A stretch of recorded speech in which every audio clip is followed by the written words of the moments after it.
And now he'll celebrate. And it's going to be Sandra Velzebor. She is going to try to make it 3 for 3 on the World Tour. The exclamation mark in for the Canadian Ice Maples. And it will be the Ice Maples starting off with a gold medal.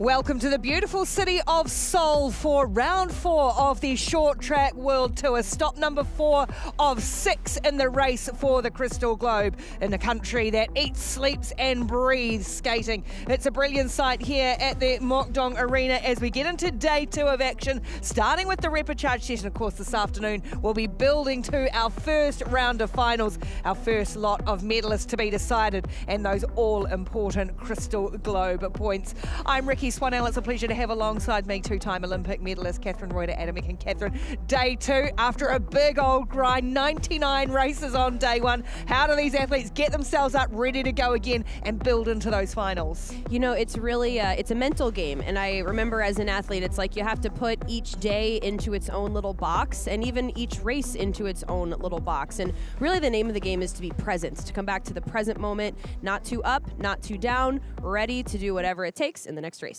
Oh, this is what we're looking at in this morning's Repechage schedule. 1,500 metres for men and then the 1,000 metres for women. We'll move straight into Repechage semi-finals, so extra opportunities, but also means extra races for these skaters, having to go the hard way to get through to finals. That's right, and on the one hand, we saw a lot yesterday that really high elite level athletes were not making it through straight to the World Tour medal contending round. So on the one hand, it's lucky that those athletes get another chance. On the other hand, it's a long day. Now, finally, what the ISU is doing really well is they're creating these development opportunities, because it's a long way to travel just for one race. When teams from countries that are not necessarily medal contenders coming this way, we want to get 2-3 races per round. So really, this is good for the development of the sport and the high performance. All of our officials, some of whom will be out on the ice, others in the video referral room, the warmest room at the Mokdong Arena, and absolutely feel the rush. This is a fast-paced, high adrenaline, high octane sport. A little bit of close proximity, some bit of contact as well. There's thrills and spills, but there is some world-class skating. These athletes are supreme and they make it look simple. As I say, there's no time to mess around either, as we're going to get straight into the Repechage quarterfinals in the men's 1,500 metres. Slightly later start to date than there was yesterday for the athletes. Not quite so early on the bus this morning, arriving to the rink in daylight, would much be nicer than it was in the pitch black of yesterday morning. Absolutely, and so we are seeing a little bit of a calmer energy around the rink today, and it's tangible when you get into the rink. How yesterday was kind of high energy, high anxiety. Today, everyone kind of knows where they've landed in the mix of things. It's a little more serious today. We do have medal rounds today, so even the Repechage athletes coming into the rink with a new intensity this morning. Serious faces in the stands as well from some of the teams, as our first round of athletes are going to get ready to hit the ice in the men's 1,500 metre. The racing roue, Brendan Corey from Australia, is ready to get straight out there in this race. Looking at some pretty relaxed looks on some of the faces there of these skaters beyond. And the fans in the stands as well. I'm sure the little ones absolutely into it first thing on a Saturday morning here. Know their way to a camera as well and love their skating here in Korea. They'll be hoping for big things from some of their athletes later on today. And I will say, this rink, of all the rinks I've ever been to, there's actually a second ice rink in the basement. And if you go down there, you can often see so many kids speed skating. They literally fill a pace line around the entire rink. It's such a popular sport here in South Korea. We're so grateful to have these fans coming out this morning, even in the Repechage rounds, and sharing their excitement of the sport with us. That does explain why I was wondering where all of these children kept coming from over the course of the last couple of days. They had ice hockey kit on, they were in their speed skating kit, their short track kit. All absolutely loving it. They've got the conditions for it as we get ready for this first 1,500 metres. Mika Klufstuen from Norway, Brendan Corey, the Australian, as I mentioned, Lu Shanshao from Hong Kong, China. So I'm awfully Kokilko from the Ukraine, Theo Collins from Great Britain's Royals, Tobias Wolff, the Austrian, and Yaroslav Morozov, the Ukrainian Wildcat. Go to the south.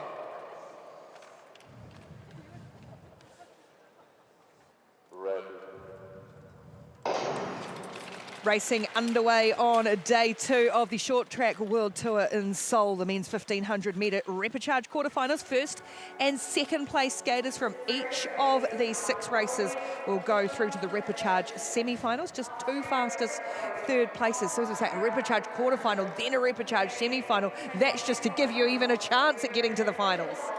That's right, and so we are seeing a quick pace on the start because we are taking those fastest third times. Brendan Corey moving up into second position.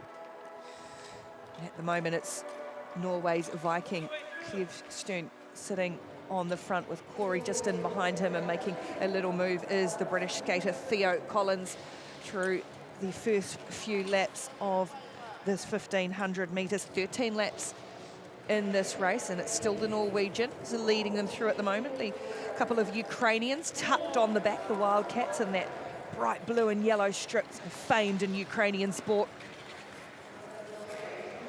Lou coming up around the outside. He's a great technical and tactical skater. You can see how much power he's coming to the front with.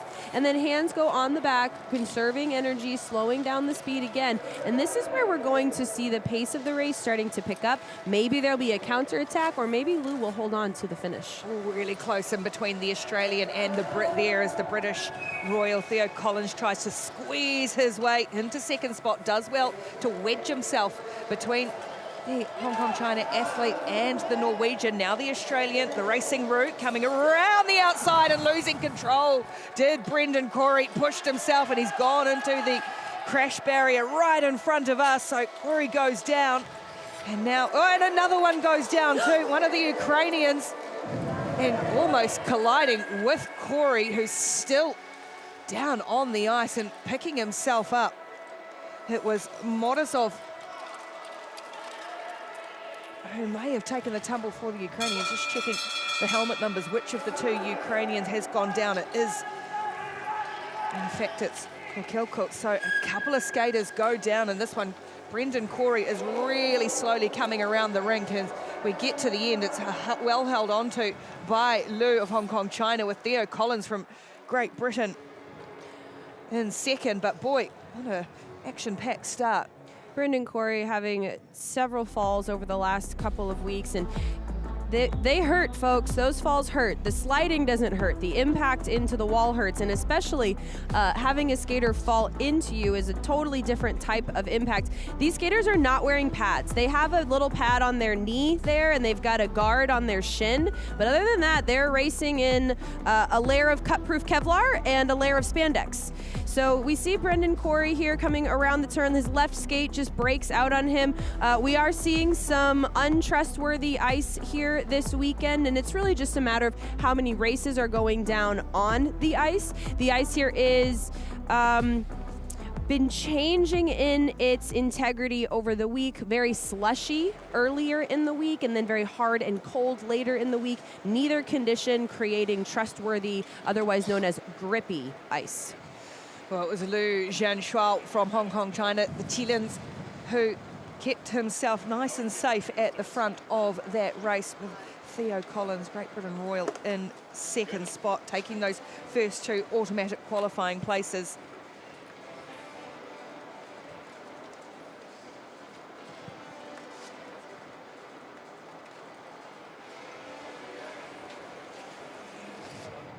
Tobias Wolff, it was the Austrian who was in third. So he will have to wait to see who can be one of those 2 fastest third place skaters as we move on to our next quarterfinal in the men's 1500 metres. Felix Roussel, the Canadian Ice Maple, Brandon Youngkai Pok, Singaporean Gazelle, Pinche Nogradi from the Hungarian Falcons, Eklavet Jagal out of India, Ong Ryo, Singapore Gazelle, Ivan Martinic, Croatia's Dalmatians, and Ivan Doncic from the Bulgarian Kings.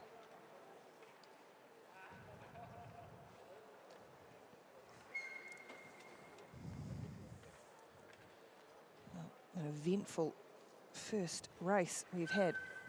Eventful start to the day as we're just getting these skaters into position. Squeezing in the 7 of them on that start line. Go to top.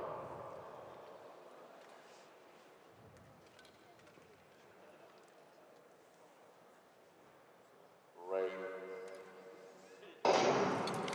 Felix Roussel in that purple helmet, winner of the 1,000 metres in Beijing just a week ago, talking about how he loves the racing. He's been a racer, doesn't have the legs in training, but it clicks into competition mode. He's sitting just into second spot here behind the Singaporean gazelle. That is Ong Ryo. And it really, that really is a thing, that some athletes are not good trainers, but they're good racers. And so the sporting term for that would be sport IQ. He's smart. He knows where to be, when to get there. He knows how to manage his speed. Look, right here, perfect example of just waiting for the pace to, the term is called settling in. It's not like they slow down, they just settle. And it's a gift to be able to feel those tiny fluctuations in speed and to know how to manage your own speed to take advantage of that. And also for a coach and management and staff to know, okay, well, this guy might not necessarily be the best trainer, but we know they've got something. That you stick with an athlete like that through their younger years, knowing that when it comes to the white line crossing over, they can absolutely bring it. Roussel in the front of this line at the moment, just been overtaken by the Hungarian, that is Benche Nogradi.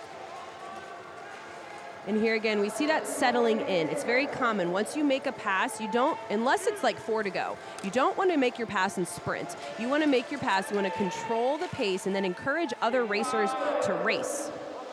We have had a couple of incidents early in that first race, but these guys at the moment nice and settled as the pace will start to come on in these final handful of laps as Roussel again just moves his way to the front, and we start to see a little bit of a splinter within the group. Couple falling off the back, a front pack and then a middle still trying to hang on. First 2 go through automatically to the Repechage semi-finals. At the moment, Roussel has things under control with the Hungarian Nogradi behind him, and then the Bulgarian Ivan Donchev into 3rd place, but Roussel stretching out now.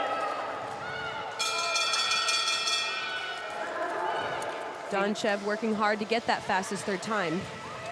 Roussel just easing up now. He's got the bell with plenty of clear ice between him and the 2nd place Hungarian. It is Donchev in 3rd, the Bulgarian, but nicely done from Felix Roussel to get his day going and move from the Repechage quarterfinal to the Repechage semi-final. Slightly faster pace here in Repechage quarterfinal 2 than in quarterfinal 1. So we're seeing a couple Singapore gazelles trying to skate together, which again, that's good strategy. It's helpful to skate with your teammates. It's not anti anyone else. It's for yourself. It makes it easier for you to do your own strategy in the race when you're comfortable around the skaters you're skating with. Is there a bit of a trust element there too? You know that person, you know what, if things get tired and tricky?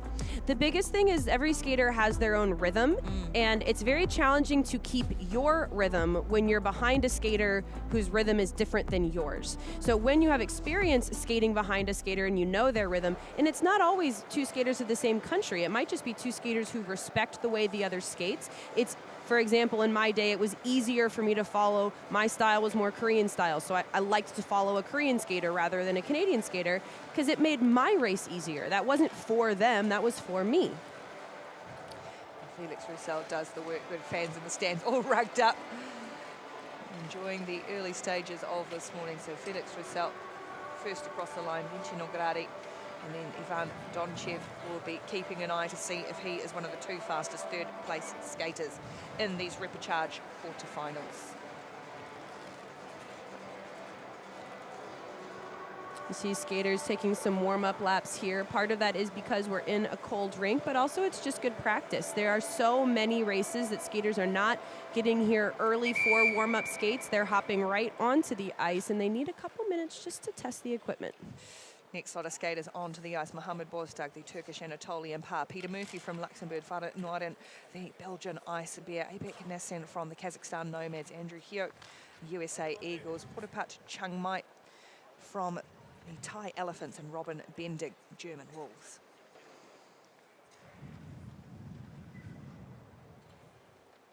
Go to the top.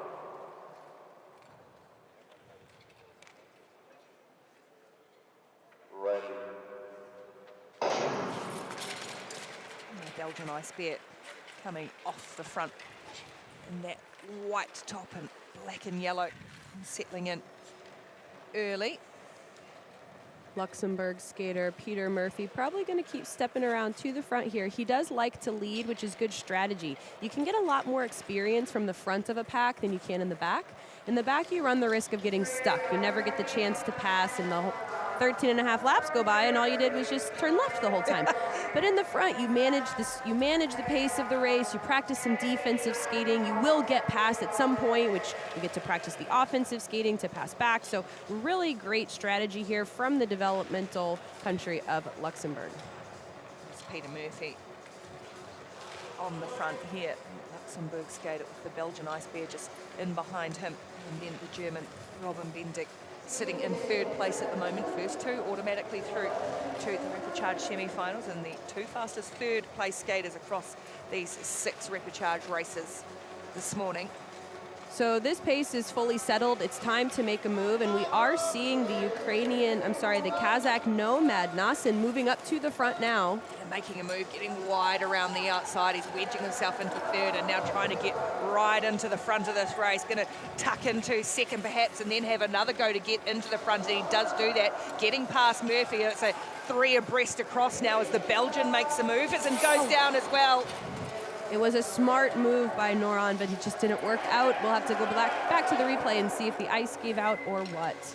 So it is the Kazakh who is making those moves. Abak Nasen, who has gone to the front. The Belgian Ice Bear Noran, who's fallen. So we're down to 5.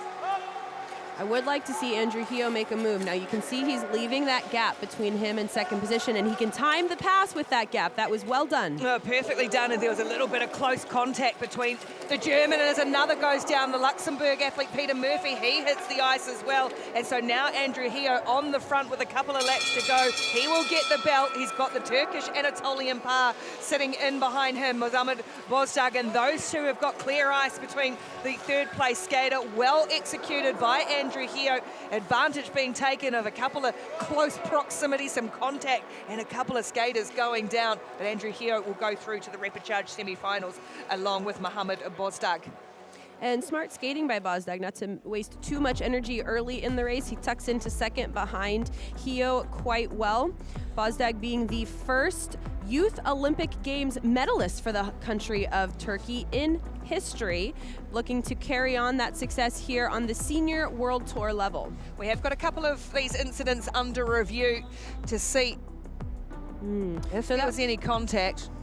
No contact there. Looks like the ice just breaking out. And like we said after the first round, this ice is brittle. You can't really trust it. And so you'll notice throughout the weekend that lots of skaters are keeping 2 feet down on the ice, especially on the apex block, that 4th block. That's an indicator of 2 things. Either 1, their speed is so fast they can barely hold it, or 2, the ice is so brittle that they can barely hold it. I wonder if they're looking at what caused Peter Murphy from Luxembourg to go down. And certainly some close racing between the German and perhaps the Kazakh nomad as well. A couple of yellow dots on the screen as our official video review team are looking at the incidents, and Catherine can have a look at what they're looking at. Yeah, we are receiving some. Okay, so it doesn't look like. Well, I'll have to see that one again. I'm not sure I can comment on that without another review. But we are seeing some info here on a possible call on Germany against Kazakhstan with an arm block. Let's go down to the ice for the final call. After review, we have a penalty for skater 73 from Germany and an advancement for skater 127 from Kazakhstan. Well, there it is. The penalty goes against Robin Bendig, and advancing is Abak Nasen. I think that little bit of contact might have been which allowed Andrew Hio that extra bit of time as he'd made his move, gave him a little space. So Andrew Hio goes through with Mohamed Bozdag, and the Kazakhstan nomad, Abak Nasen, he will be advanced. Here's the incident here. So as Bendig's coming around on the outside, reaching in front of the Kazakh Nomad. So that's where the arm block comes in. Now, on the one hand, you have to put your hand down for a pivot. On the other hand, you cannot impede another skater. And then on the other hand, you're Andrew here. I mean, thank you very much, because that is a nice gap for me to be able to take as we move into our next repechage quarterfinal. And it's Moon Won-jun, the Hungarian athlete, Venus Berzins, the Latvian gold star, Faye van Dam from the Belgian Ice Bears, Mattia Antonioli, the Italian gladiator, Fredrik Pedersen, Norway's Vikings, Liam O'Brien, the Wolfhounds of Ireland, and Jonas Hammermola, the German Wolves.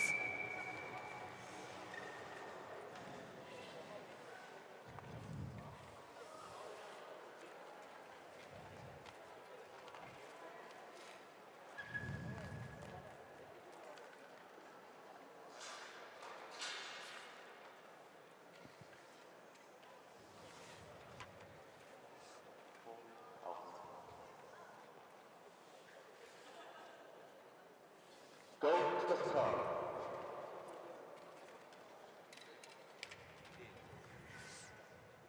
Ready. Some eyes here on the helmet of number 122, Moon Won-jun, the Hungarian skater, naturalized from Korea. In that black suit with the bright green and the falcon of Hungary, the national bird, in front of his suit. It's the Norwegian at the moment, taking out to the front. And he's coming off of an impressive tactical race in the relay yesterday. We had very little contest. He didn't have to put himself out there, but really showing us what he's got in terms of those powerful passes. The Irish skater, Liam O'Brien, make a move to the front. And these repechages too, if you're perhaps one of the lesser ranked skaters, you have to throw a bit of caution to the wind, just effectively, as we would say, have a crack. Absolutely. So the thing going through the lower ranked skater's mind in this race is, how can I learn? I might not win, but how can I learn something? And a favorite saying of mine as an athlete, experience is what you get when you don't get what you want. Everyone wants to win, but if you can't win every time, what can you learn on the way?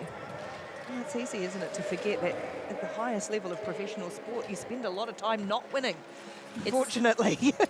Again, a favorite idea. Oh, here we go. Let's take a look.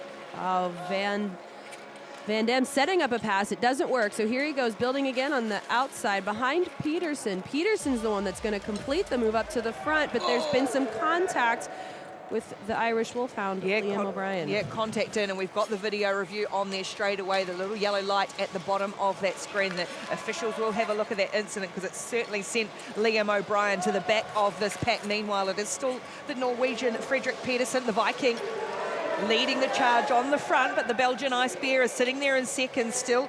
Moon from Hungary in third at the moment, looking to make a little move and just starting to put the pressure on and up the ante. There he goes into second as well. The Falcon is starting to fly, folks, straight up to the front. Doesn't even have to take his arms off his back. Well, the Hungarian Falcon, it's based on the bird of prey, a mythological bird of prey, the Turtle, and he has been preying on his opponents here. Moon Won-jun has now got in the front on the bell lap, but the Latvian Gold Star takes it, and the Italian Gladiator still chasing as well. Pressure coming on Moon here. He might have to go for a best third, as it's the Latvian who comes on the bell with the Italian. Brilliant work done from Berzins. Rainis Berzins, the Latvian Gold Star, and then the Italian Mattia Antonioli. He bided his time as well, and they shut out Moon Won-jun, the Hungarian. And it was a slow pace that is not going to go through on a fastest third time. So nice move from Peterson out to the front. No contact, no question, but it's a little tight. It's a little tight here, and from that angle, I can't quite tell. Did he cause contact? Yes, there's a little, oh, I see. He's trying to reach his hand in on the pivot. Now, here's what's challenging about the outside passes. What the skaters do when they put their hand on the ice there, it's called a pivot. It's a really elite move to not need a pivot. Like, the top 1% of skaters don't need to pivot. Everyone else does, and if you happen to need your pivot while you're outside passing, contact's unavoidable at that point.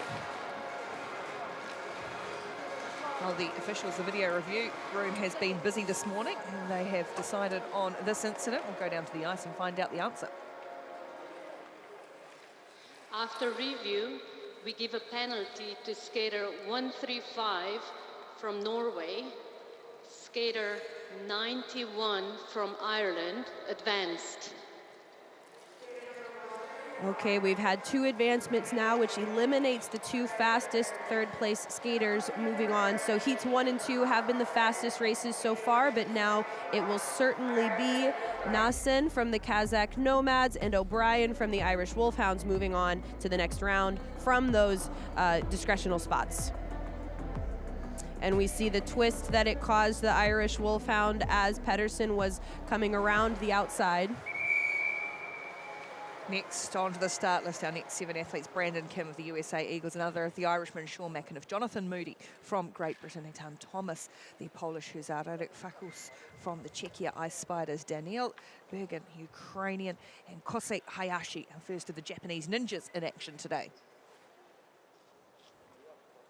Go to the top.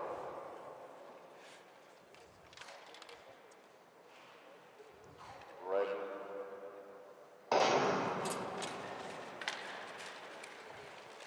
Cleanly off the line in the 1500 metres. It's unique, isn't it, that the gun goes and then they all just settle into a gentle pace, an easy lap around the first lap, which will be led out by the Irish Wolfhound, Sean McAniff. That's right. Well, now that the fastest third is off the table due to those 2 advancements, there is no incentive at this point to race for time.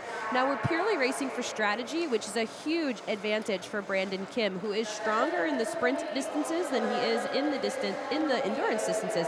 So it's to his benefit if this pace stays slow, at which point we can expect him to hold off to the end to make a big move. Here he is sitting in second, the USA Eagle, number 42 on the helmet as a couple of skaters come to the front. It is Japan's Ninja. It is Kosei Hayashi, closely followed by the Czechia Ice Spider in 69. And the fact that Hayashi came to the front with so much pace tells me that he's more of an endurance skater, and he says, I'm not going to let you sprinters have the legs by the end of this race. Even if I lose, your legs are going to be burning by the time you want to make a pass. Each of the skaters trying to make a little move here as the Ukrainian comes up the side but gets pushed back again. And there's still Hayashi, a diminutive figure of the Japanese ninja, leading out the front, leading the train around this track. The Czech Ice Spider doing a great job in second. I'd like to see him leave a little more space between him and the Ninja. Now that space is an advanced move. It's scary. You feel like you're falling off the path, but the reality is that you're making room for yourself to accelerate. That helps complete passes and become more defensive. It is still Hayashi from Japan on the front, ahead of Fakos from the Czech Republic, from Czechia. 1 and 2, a little gap between them, and now we can just start to see the intensity lifting, and the Polish Hussar looking to go around the outside. That is Thomas, and now really stretching. Here comes the USA Eagle for the first time, showing his hand.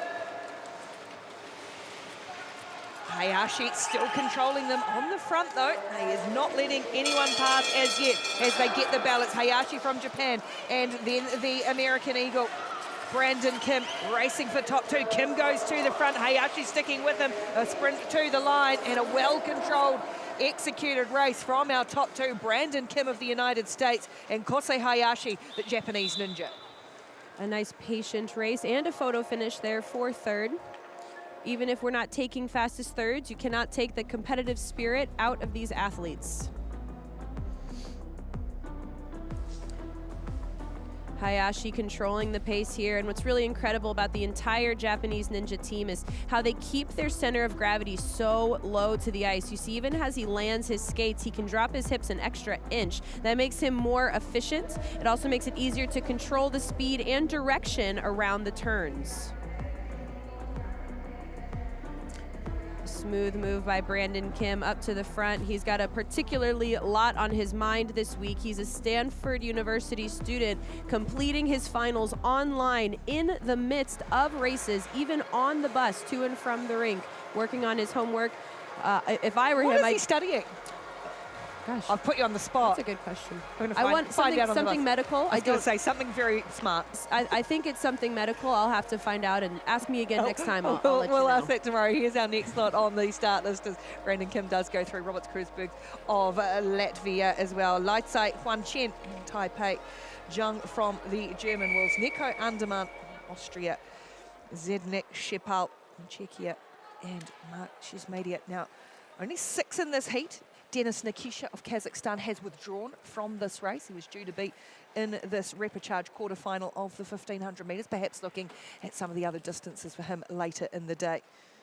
Managing his workload, the experienced Kazakh skater withdrawing from this one.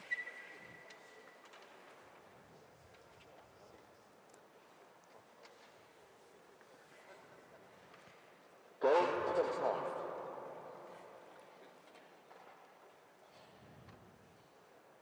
Ready.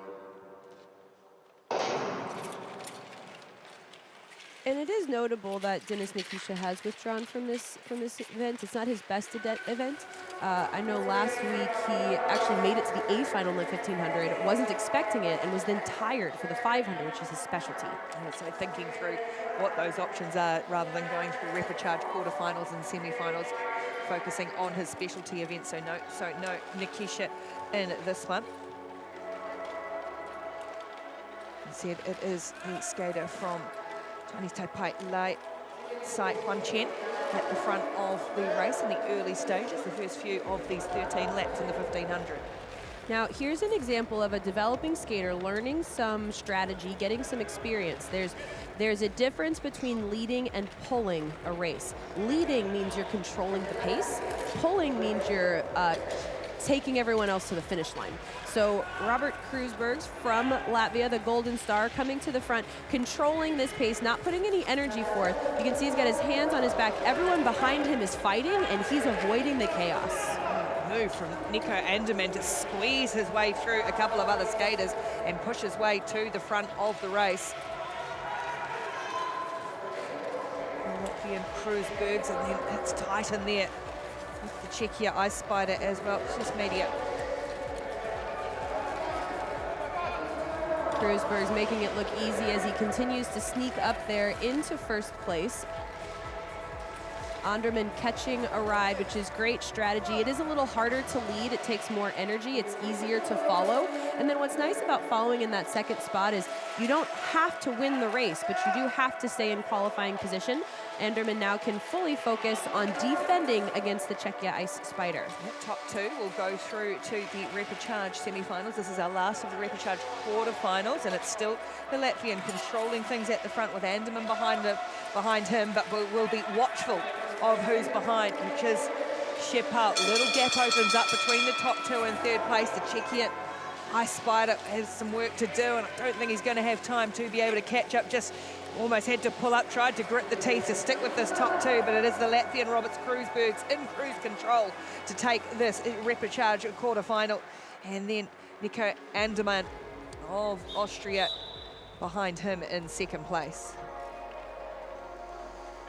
So you can see Kruisbergs. He makes it look easy, but everyone out here has got 2 hands on their knees, trying to catch their breath. They are tired.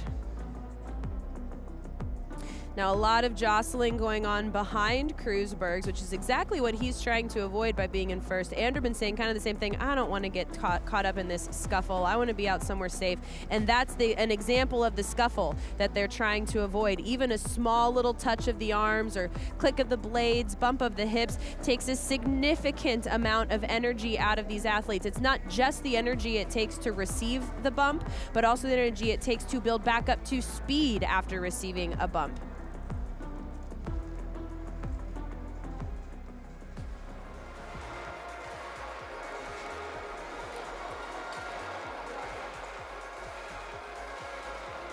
So that wraps up the last of our men's repechage quarterfinals. Advancing through to the semi-finals in that final is Kruisbergs and Andermann from Austria, and just confirmation to Felix Roussel, the quickest of the qualifiers to go through to the repechage semi-finals in the men's 1500 metres, a Canadian ice maple as well. And we had a couple of advancements in this event. There was a few incidents certainly early on. They sent from Kazakhstan.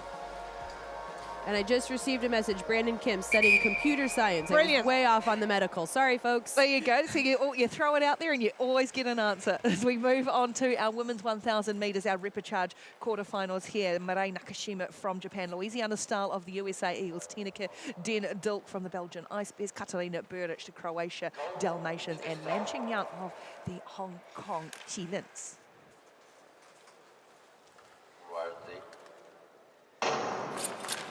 Women's 1,000 metre quarterfinals. It's the first place skater from each race, and a maximum of the 5 fastest second place skaters will go through to the repechage semifinals. Very little room for error when it's just the number 1 who goes through. At the moment, it's Nakashima, the Japanese ninja, leading out these skaters in the early laps. And it's not a blistering fast pace. They are conserving a little energy here. It's what's called a cruising pace. So it's about 80%. It's not so fast you can't maintain it, but it's not so slow that it's easy for others to make a move. Tineke Den Dilk trying to make a move up the inside, getting cut off and now having to rebuild her speed to try again. The Belgian Ice Bears still sitting just behind Japan's Nakashima. It's just 9 laps. Katarina Buric trying to set something up and then tucking back into the pack. Here she goes again, stepping out, building speed. Can she get the track pattern to work? She's having trouble getting around Louisiana Stall. Louisiana Stall, the USA Ice Eagle, and now she tries to make a move to the front. Does Louisiana Stall, gets herself into second, and now the pace really coming on. Good move from Stahl. It is still the Japanese skater in front. Now my eyes are still on Lam, the Hong Kong Ice chillin'. She'll have a move left in her legs. Let's see if it works. Sitting in third position, just quietly gone about her business in this race, the number 72. It is still Mireille Nakashima, the Japanese ninja from Louisiana Style, just the first across the line, and it's going to be the Japanese, is it? Yes. Nakashima controlled it from start to finish and wins her way through this repechage quarterfinal. Really smart racing by Nakashima, going to the front, doing that cruising speed to start, which again is a maintainable pace, and then dropping into what's called a progressive. Progressives are very difficult to pass because every lap gets a little faster, and then you see that right there. Tineke trying to move up the inside. Oh, a wide stance there by the Japanese ninja. We will wait and see if there's any review on that, but that didn't look like any sort of lane change. So Louisiana Stall coming up pretty close there on the finish, not able to get by, but staying in second for hopefully that number 2 fastest time. Yeah, maximum of 5 fastest second place skaters will advance through. So Louisiana Style, we'll have to wait to see how that plays out for her. No sign of a video, any sort of review from that incident. So confirmation there, Mireille Nakashima, Japanese ninja, with a strong performance in the opening repechage quarterfinal of the women's 1,000 metres. The next group of skaters onto the ice: Valentina Askic of Croatia, Olga Tinkonova, the Kazakh nomad Nikola Mazur, Polish Huzar, Leah Mead, New Zealand's Ice Kia, and Gerutia Batulga from Mongolia.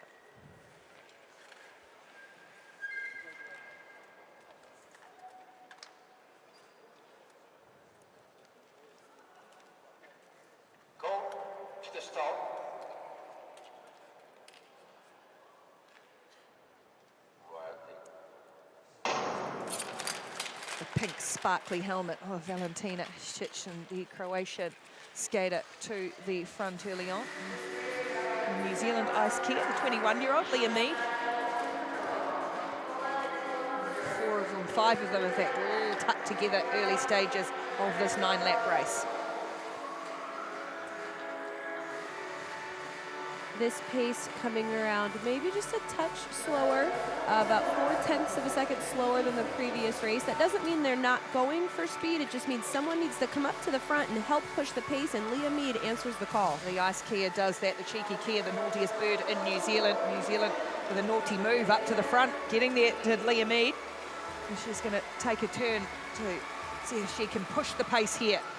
Now watch Valentina Askic. It looks like she's dropping behind, but she might just be leaving space to take a 2 crossover into the corner, building speed. Let's see if she can do something with that speed and turn it into a pass. Tracking the Polish skater and the New Zealander. It's the Polish hussar Nicola Mazur who goes to the front again. Askic, the Croatian, still there though, working in her second spot and tracking the Polish woman on the front now.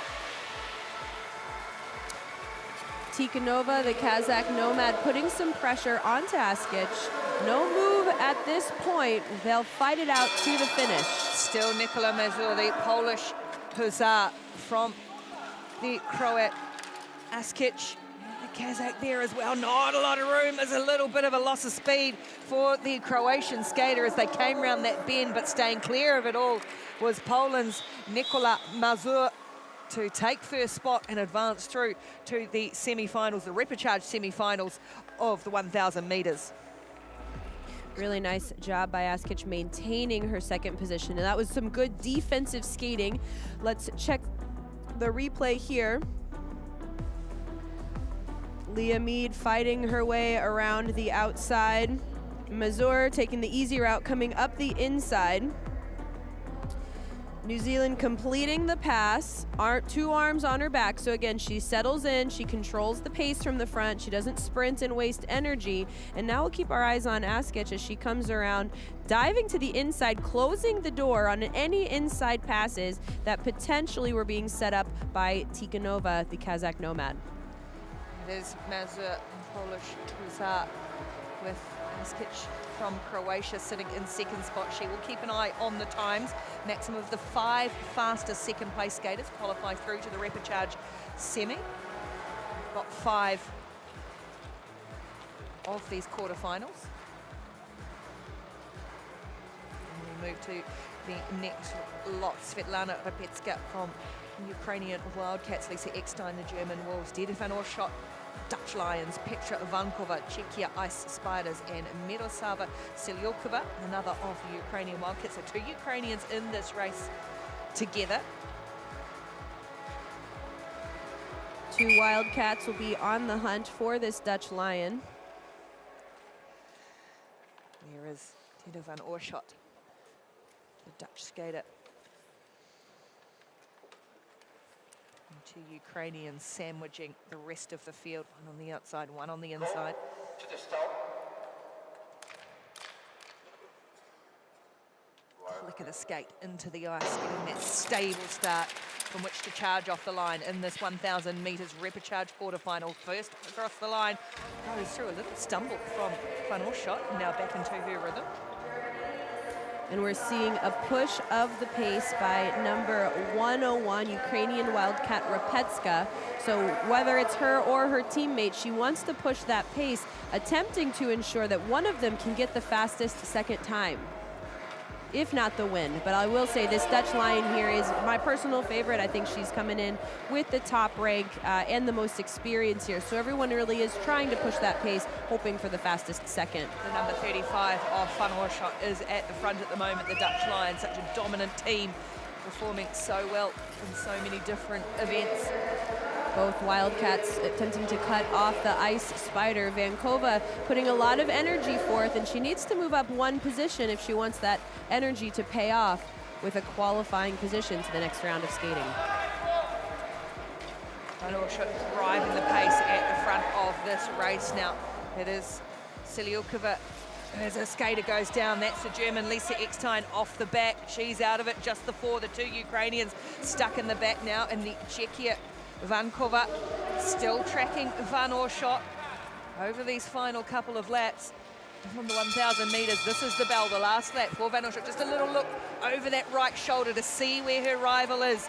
And looking if she can keep her at bay. Should be able to from here, Dieter van Oorschot. And that is exactly what she does, to cross first with Petra Vankova in second, keeping an eye on the time to see how her speed stacks up, her time stacks up. But well controlled by the Dutch Lion.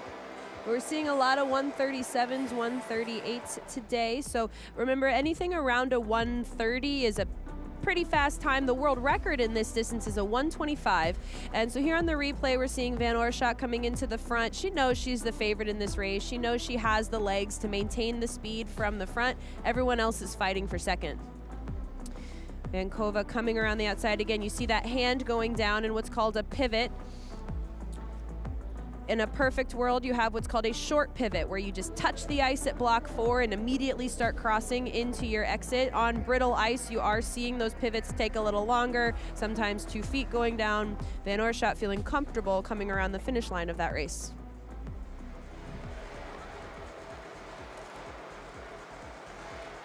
Super efficient. It's all these races, one lot off, the next lot on, ready to go. It's Van Oerschacht confirmation there of her #1 spot going through to the Repechage semi-finals, with Petra Vankova in second place to move through to our 4th Repechage quarterfinals. Sofia Konia from the Hungarian Falcons, Gabriela Topolska, Polish Hussars, Annabelle Green, Great British Royals, Yadaltseva Sidorko from Ukraine as well, Tanjuchai Chataisong of the Thai Elephants, and Petra Yazapati, another of the Hungarians.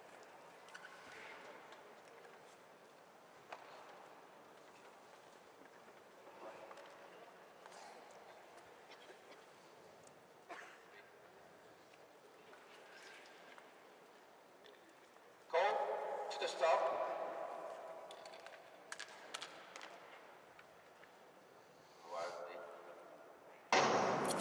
Just like we saw with the Ukrainians previously, it's the 2 Hungarians in 1 and 5 start positions, and they will lead them off the line.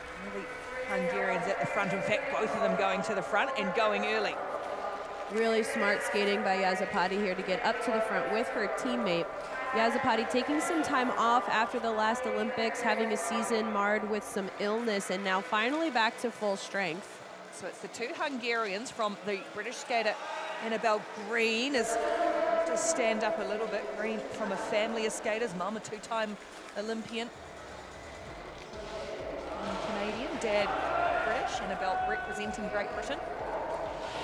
And so we see the Hungarian skaters passing that first and second back and forth a little bit. Now that could be coming from some nerves of, hey, I want to be in qualifying position. No, I do. But in a perfect world, whether you're from the same country or not, your skaters 1 and 2 are taking shared responsibility to push the pace of the race. So it's Yazapati at the front with Konya, her fellow Hungarian Falcon, in second place, really pushing this in, just trying to open up a little advantage between the rest of the field, as we now see the Polish skater Gabriela Topolska make her first little move up into 3rd place.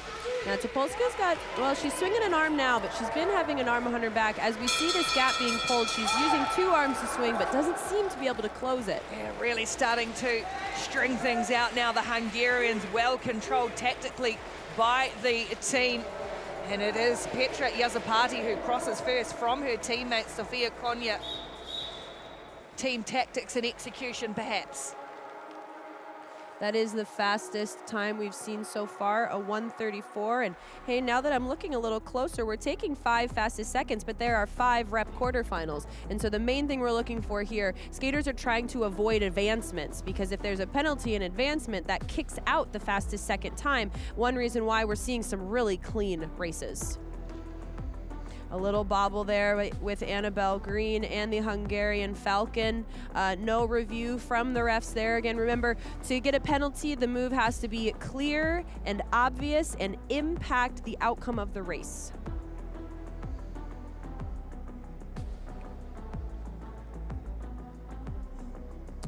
Falcons fly to the finish, and even if there is an advancement in this last round, that is the fastest quarter of the day. So those 2 Falcons certainly going through to the next round of races. They executed it really well together.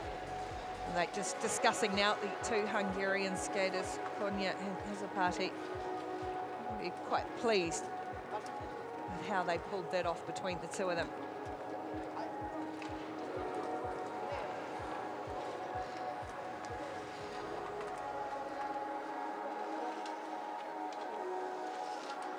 See the skaters reaching right for their jackets. It's a very cold venue. All the coaches bundled up with their winter parkas on.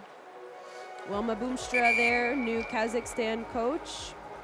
Nikki Gooch coaching the Hungarian women's Maybe both programs, actually, now that I think about it. Fans go for slightly different type of headwear as we get ready for our final repechage quarterfinal. We've got Sherzad Nemet from Hungary, Yermak of Kazakhstan, Kim from the Australian Racing Roos, Pot Singapore Gazelles, as Gilvia from the Kazakh Nomads, and Hirai, Japan's Ninja. Go to the stop.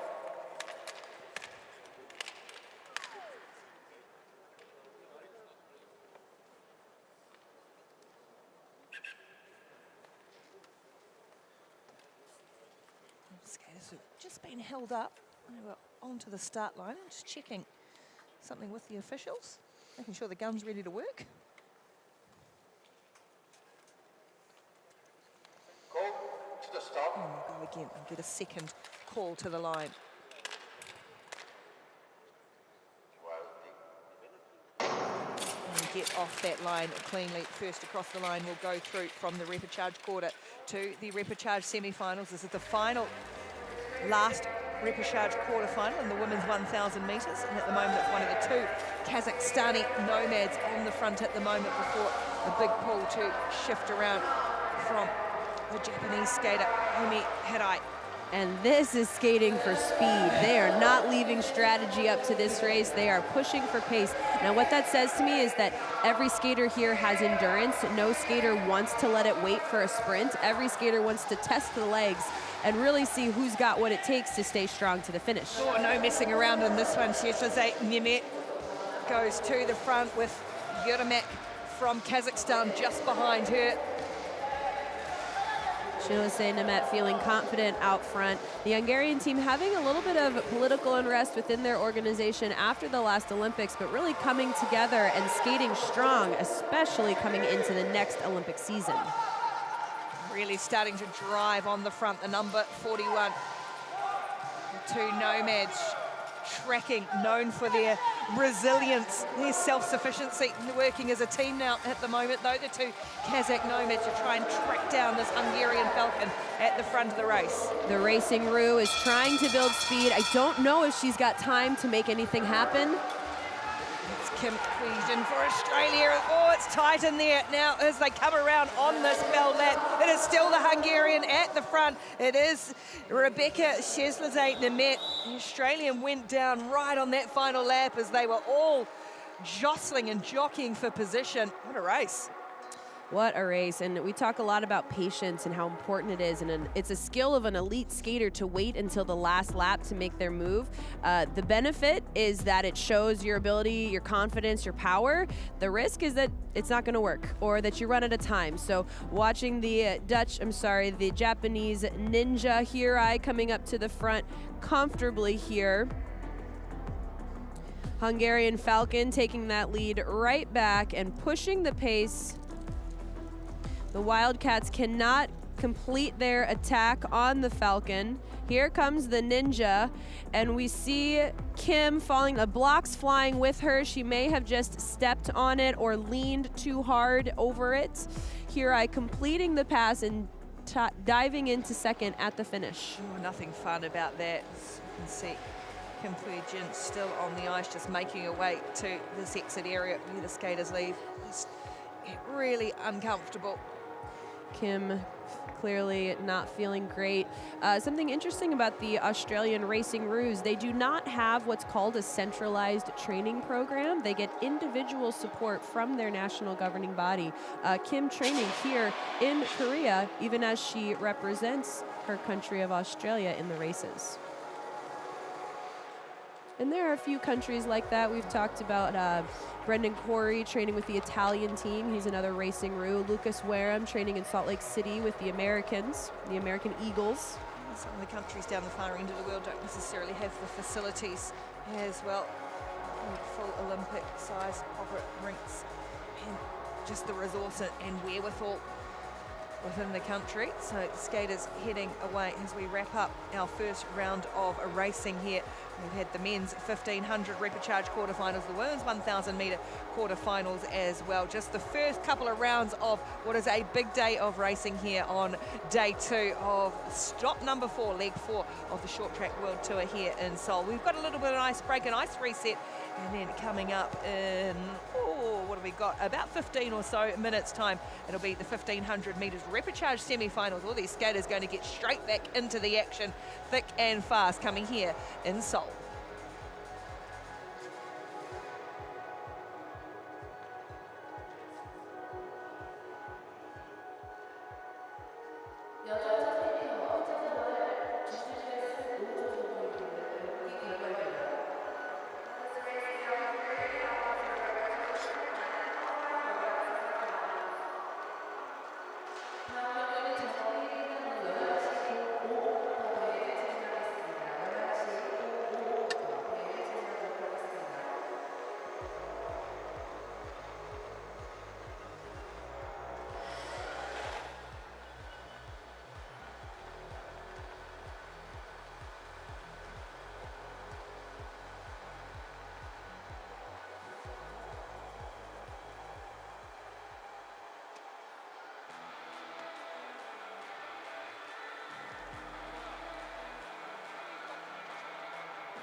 퍼스트와 인하는 특별했습니다.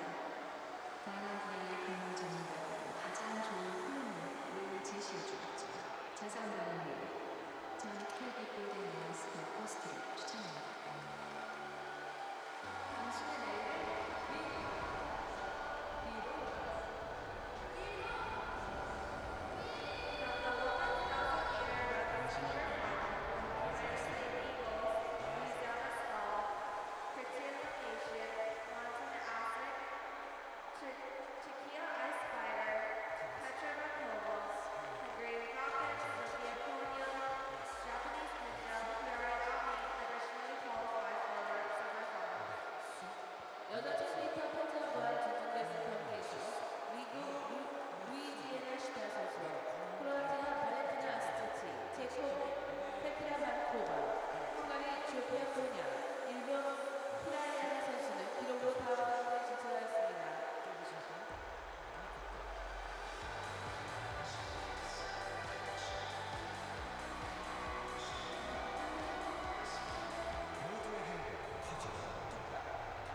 깨끗이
코스터의 인하는 특별했습니다. 다이어트의 근무 전문가로 가장 좋은 플랜을 제시해 주었죠. 자산가는 전 큐빅 골든 마스터 코스터를 추천합니다. 당신의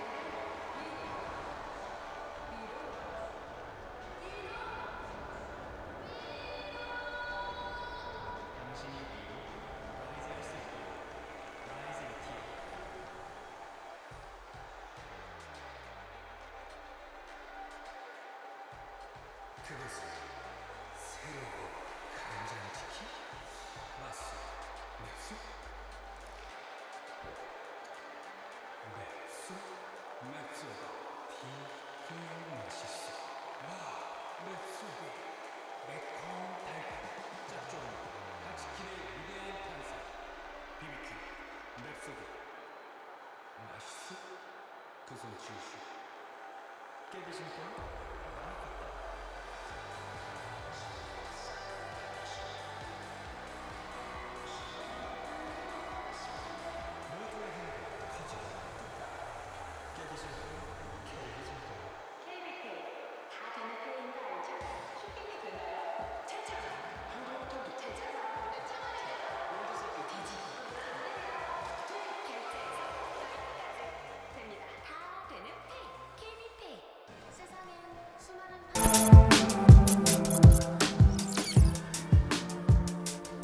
My name is Nathalie Lambert, and I'm the chair of the short track technical committee for the ISU. There are two priorities for the referee. One is safety, and the second one is fairness. Those are the two priorities, and they're non-negotiable. Short track is a contact sport. It's a small, minor contact sport.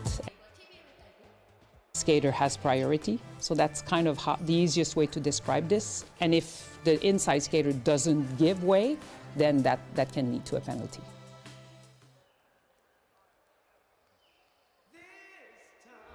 나의 금융 플랜에 맞춰 좋은 차를 바로 찾으니까.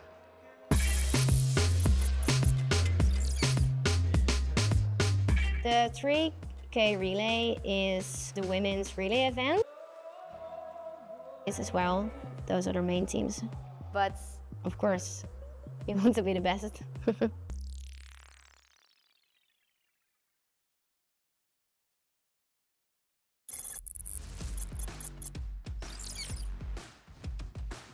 The 500 meter is typically about 40 seconds, so it's an all-out sprint.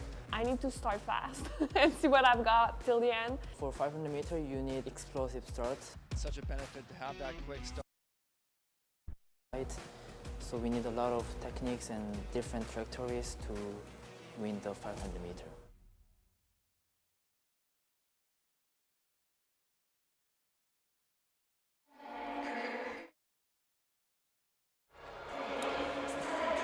The best thing about short track. The best thing for me about short track. The best thing about short track, I'll say. How to phrase it?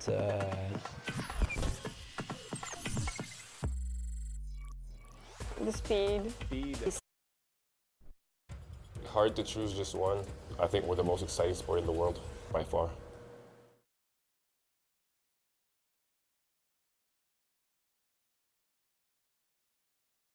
Today we're going to talk about how an athlete can speed up throughout a race. Everything from a slow start in a 1500 to top speed at the end of a 500 has a lot to do with an athlete's technique. So for example, an athlete might press their knees over their toes with each stride. So there you have it. Some tips and tricks to watch your favorite skaters race.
The intensity really starting to lift off up a notch now here on day 2 of the Short Track World Tour in Seoul as we go through our next round of racing. And we are into the action again. These skaters have already been out on the ice. It is now the Repechage semi-finals in the men's 1500 metres. Felix Roussel, the Canadian ice maple, Metje Nogradi of Hungary, Robert Kruisbergs of Latvia, Mohamed Bozdag of the Turkish Anatolian Pars, Aybek Nessen, who was advanced through to this semi-final, Mattia Antonioli, the Italian Gladiators, and Brandon Kim of the USA Eagles. Just the first place skater from each race will go through to the semis.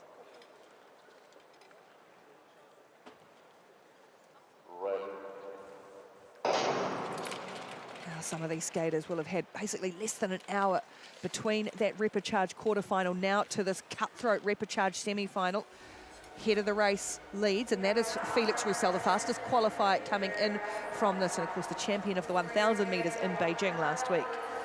So Roussel is coming in with the highest rank out of this field of skaters. There are many skaters in this field who can legitimately challenge him for winning this race to go on to the next round, which will be the World Tour medal contending rounds of races. Yeah, these Repechages, especially at this stage where it's only one across the line, we start to see a little bit of nerves, a bit more tension within the field as well. There's more tension and there's more pressure because qualifying top 2 or top 3 is not the same as, hey, I have to go win this race. That being said, if you can't win this race, you can't win the next race. And if you want to be a medal contender one day, you're going to have to win them all. So it is the Turkish Anatolian Par, Mohamed Bozdag, of the front with Roussel, Canada's ice maple, sitting in second place. And the Hungarian, the Falcon, Metje Nogradi. Bozdag starting to pick up the pace a little bit here. Roussel leaving that space, but Kruisberg's keeping his eye on the leaders. Now, Kruisbergs was excellent, wasn't he, in his Repechage quarterfinal? Little bump from Kruisbergs, knocking the Italian gladiator, Antonioli, who's got himself back into the race and with a bit of a glare at his Latvian rival on the way past as well. He sits in behind him now, but it's still the Turk and now the Latvian. Kruisbergs moves up into second. Roussel sitting in third place still. 13 laps in a 1,500 metre race. And there's a clear 3 at the top, although the Italian gladiator still sticking with them as well. Now Roussel looking to make his little move up the inside as the Turkish skater goes down. That is Bozdag gone as Roussel made his move forward. He's still got the Latvian tracking him though. Video review. See a yellow dot there for review. Roussel gets the bell, has a look over to see where the Latvian gold star Robert Kruisbergs is. It's Roussel from Kruisbergs at the moment, and it should be, it will be, is it going to be in a lunge for the line? Felix Roussel, who takes it from Robert Kruisbergs, and it's Roussel who goes through to the semi-finals, stays in contention in this 1,500 metres. Roussel doing the smart thing, going up front. We've said how he is a racer. He's got a good feel for timing, a good feel for speed. We see Antonioli moving up to the front here. And the Hungarian Falcon Nogradi putting his hat in the ring until finally the Turkish Anatolian Par Bozdag comes up and says, I've got the legs, I want to push the pace. There is a pass here from Felix Roussel causing a little bit of contact going into the corner.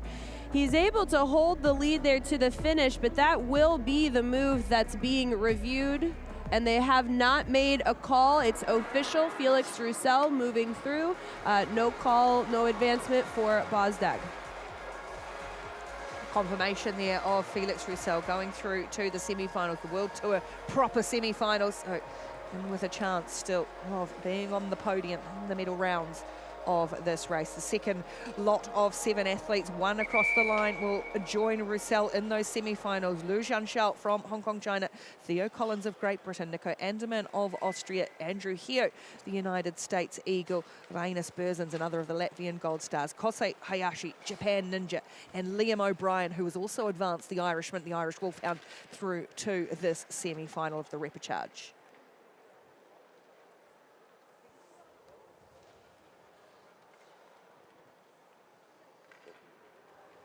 Go to the top.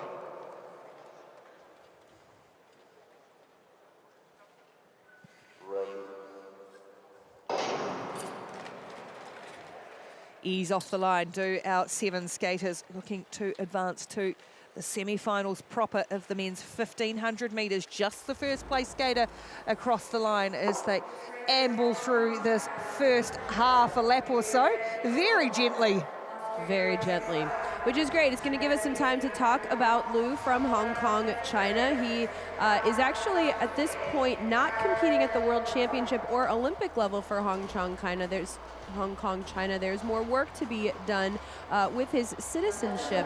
And anyone listening at home, I chatted with the U.S. coach today, Hong Yang Wang, and he gave me some translated info about Liu.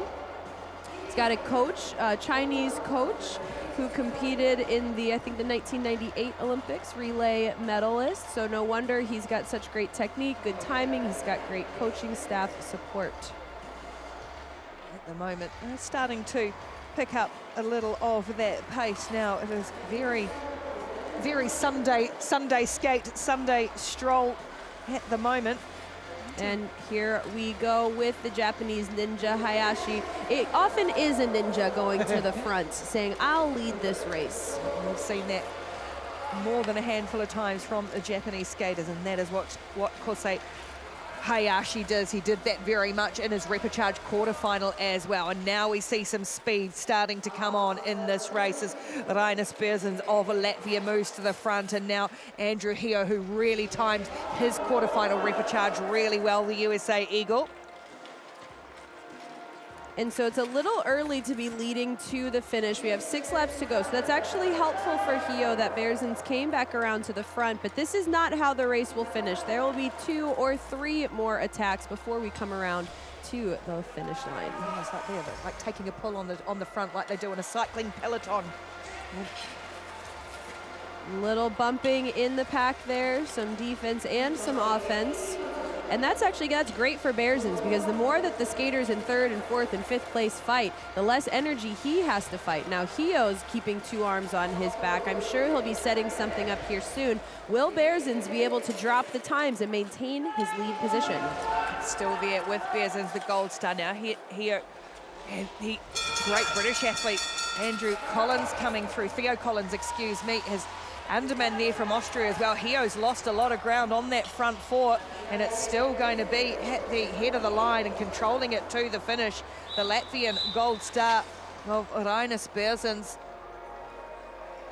Collins from Great Britain made a good push towards the end. This man in helmet 37 held them off. So we are seeing a very slow start here. This is an endurance race, and so again, the Japanese ninja Hayashi coming up to the front, wanting to push that pace, which is great for Berzins, great for Hio as they come up and take over. But it's always a risk. Okay, and here we're seeing that contact. Theo Collins trying to cut into 3rd place, causing a little contact with the Irish Wolfhound, but that is not being reviewed. There is no call. Rainis Berzins confirmed, moving through to the World Tour semifinals. Just the 2 athletes from each of these 2 Repechage semi-finals going through to the semis proper. That is Felix Roussel from the first, and their confirmation, the Latvian gold star, Rainis Berzins, advancing through to the semis.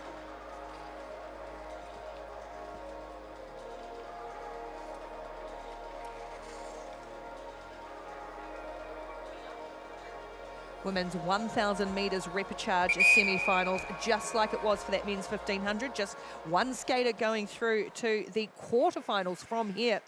There's still a few rounds to go in this women's competition. Petra Jasapati from the Hungarian Falcons, Nikola Mazur, the Polish Hussars, Mirei Nakashima, Japan Ninjas, Valentina Astich, Croatia Dalmatians, and Louisiana Stahl, the USA Eagle.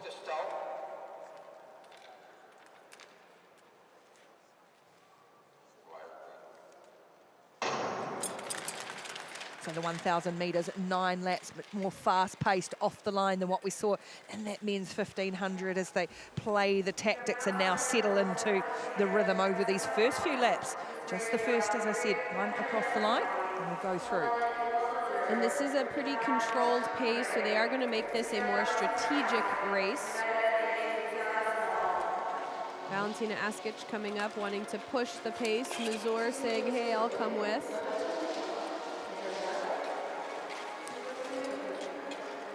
And Yazapati putting her hat in the ring. Now the pace starts to pick up and we have a race. Croatian on the front at the moment and now coming around the outside. Yazapati again with a nice move. Can't quite get over the top. Yes, she can, of the Polish skater. Brilliantly done by Petra Yazapati. Worked brilliantly with her teammates to advance through from the repechage quarters and now leading out the front of the semi-final.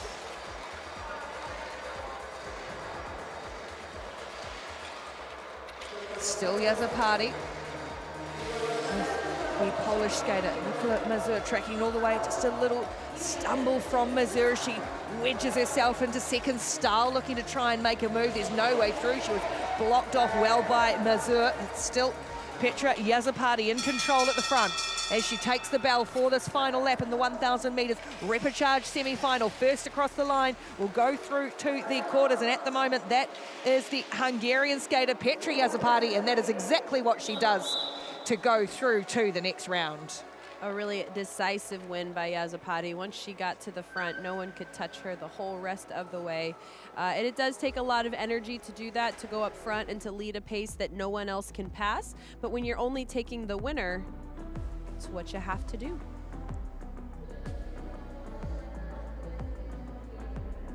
Nakashima made some really good moves in this race. She and Mazur spent a lot of time fighting with each other, which is potentially why they did not have the legs to challenge Yazapati at the end of the race.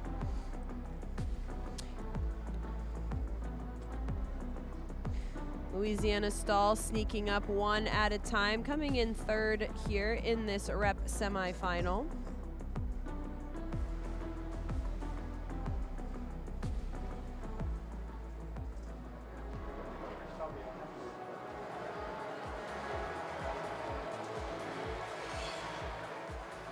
Petra Yazapati moving on to the quarterfinals of the World Tour proper events, now still coming through the repechage into the middle rounds.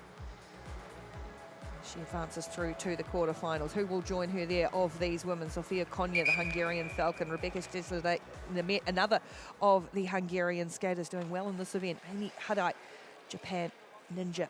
Dede van Oorschot, the Dutch Lion. And Petra Vankova, Czechia Ice Spider.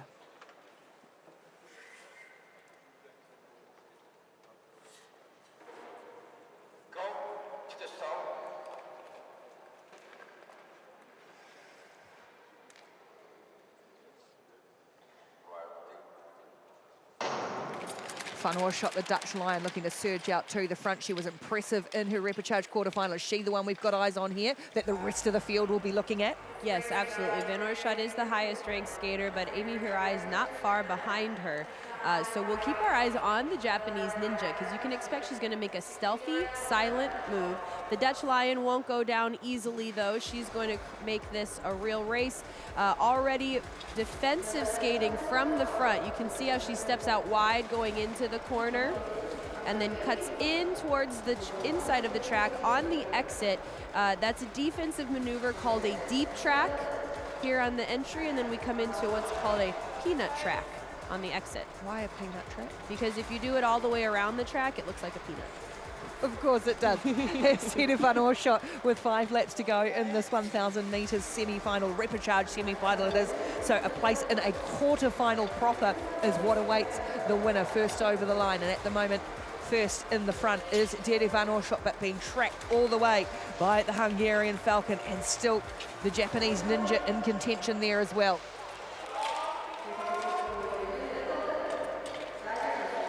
Shot has been out the front since the start, setting the pace, and now the Hungarians starting to hunt as a pack here. The Falcons both into second and third, and here's the first move, overtaking Van Oorschot on the bell lap with Sofia Konya. Now we have got a real race to the line. Sofia Konya's taken Van Oorschot. Can Van Oorschot take her back? At the moment it's still the Hungarian holding out. The Dutch, the surge to the line, and it's a photo finish between Konya and Van Oorschot, who hits the ice on the way through.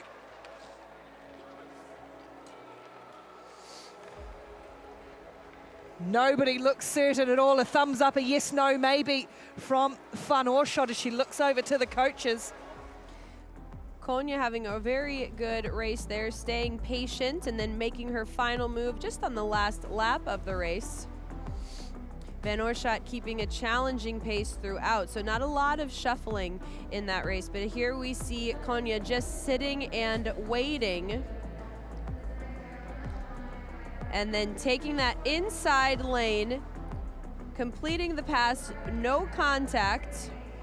Van Oerschacht charging back to the finish with a dive.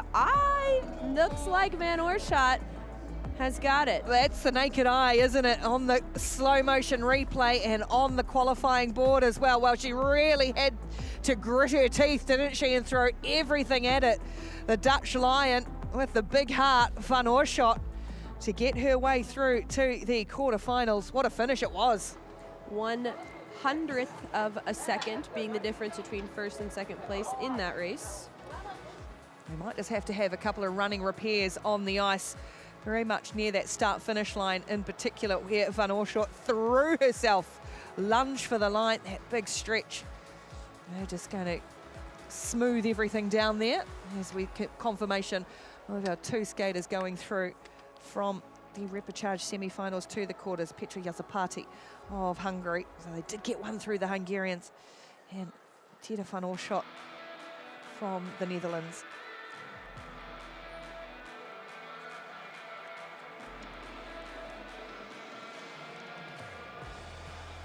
Next bunch of racing will be the Repechage quarterfinals in the 500 metres for men.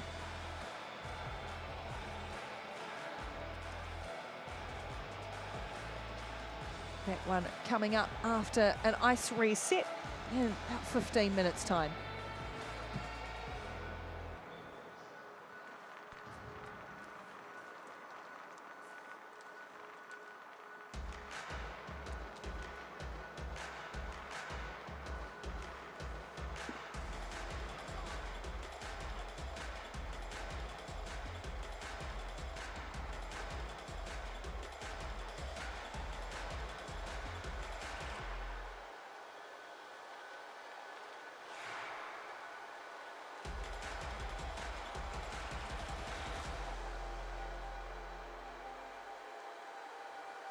더 퍼스트와의 운영은 특별했습니다. 다양한 분야의 근무 전문가들은 가장 좋은 플랜을 늘 제시해 주었죠. 자산가를 위해 전 KB 골든 와이스 더 퍼스트를 추천합니다. 당신의 내일을 위로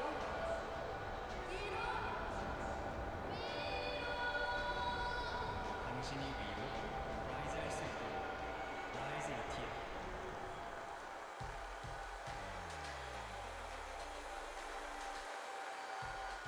그것은 새로운 간장치킨? 맛소, 맵소? 맵소? 맵소가 되게 맛있어. 와, 맵소비 매콤달콤 짭조름 가치킨의 위대한 탄생 BBQ 맵소비 맛있어? 그 손 지우시고 깨비심과 많이 컸다.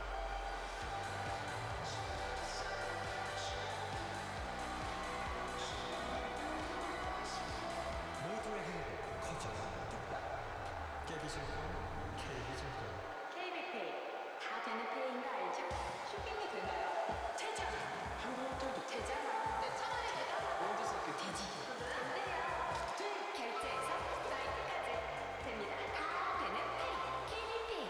세상엔 수많은 파랑이 있다.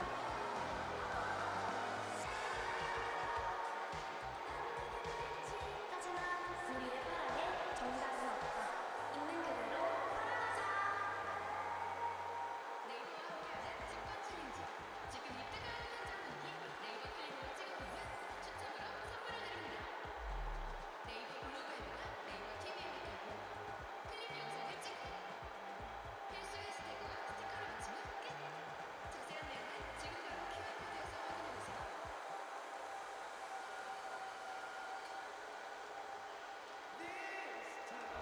나의 금융 플랜에 맞춰 좋은 차를 바로 찾으니까.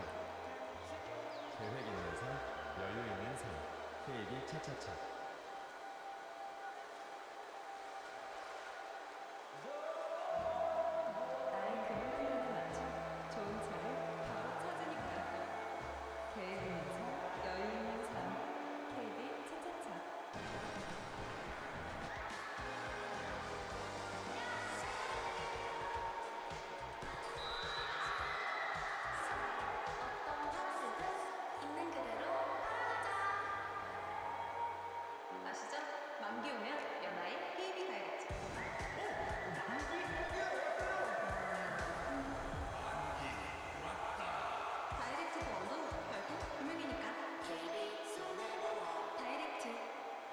그것은 1000만을 넘어 2000만의 금융 흥행자 KB 스타랭킹 대한민국 모두의 금융 흥행작이 될 때까지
더 퍼스트와의 인연은 특별했습니다. 다양한 분야의 금융 전문가들이 가장 좋은 플랜을 늘 제시해 주었죠. 자산 관리에 전 KB 골든 마스터 퍼스트를 추천합니다. 당신의 내일을 위로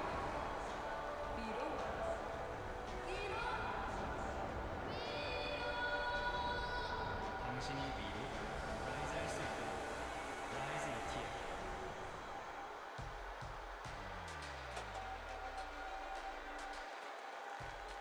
그것은 새로운 간장치킨? 맛있어. 맵소? 맵소? 맵소가 되게 맛있어. 와, 맵소기 매콤 달콤 짭조름한 닭치킨의 위대한 탄생. BBQ 맵소기 맛있어? 그 손 지우시오. 깨비심권 많이 컸다.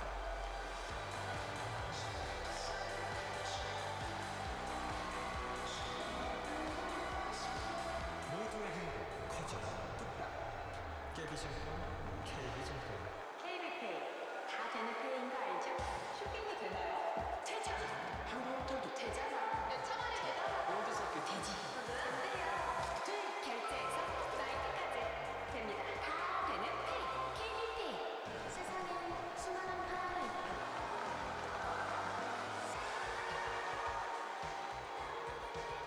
하지만 우리의 파랑에 정답은 없다. 있는 그대로 살아가자. 네이버와 함께하는 직권 챌린지. 지금 이 뜨거운 현장분이 네이버 클립으로 찍어놓으면 추첨으로 선물을 드립니다. 네이버 블로그에다가 네이버 TV에 가고 클립 영상을 찍고 필수 해시태그와 스티커를 붙이면 끝. 자세한 내용은 지금 바로 QR코드에서 확인해보세요.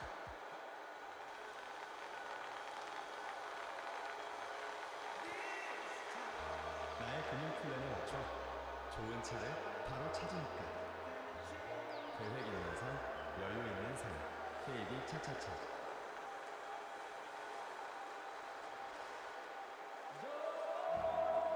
나의 금융 플랜에 맞춰 좋은 차를 바로 찾으니까.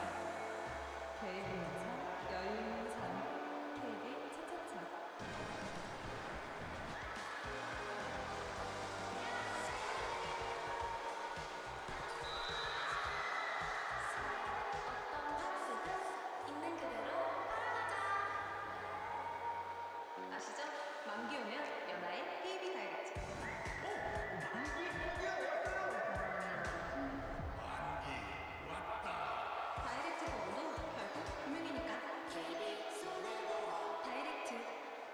그것은 1000만을 넘어 2000만의 금융 흥행자 KB 스타랭킹 대한민국 모두의 금융 흥행작이 될 때까지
Continuing the action here on day 2 of round 4 of the short track world tour from the Mokdong ice rink in Seoul, and we are moving into a fierce, fast period of action. It is the men's repechage 500 metre quarterfinals.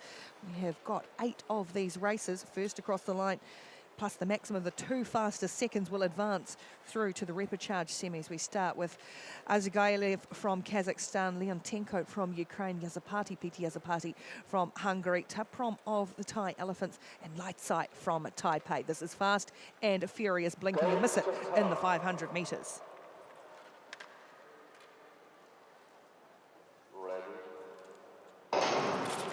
Just exploding off the line. Have to get to that first turn. Really rapid, this race done in just a handful of seconds as well. And it is the Kazakh athlete, Agzayev at the front. Coming off of a great relay performance yesterday, the Ukrainian Wildcat now skating away from the Hungarian Falcon.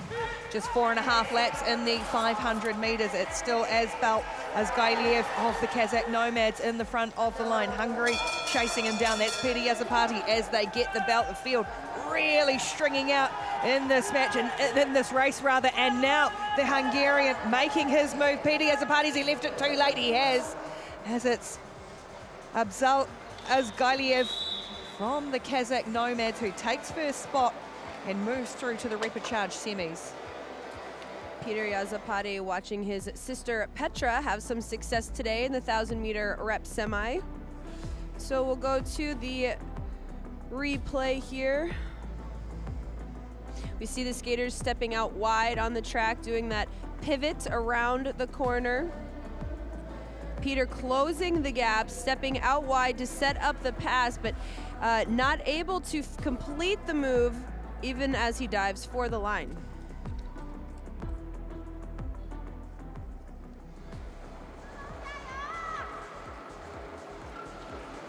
These races will come thick and fast, and it's going to be a short turnaround for these skaters.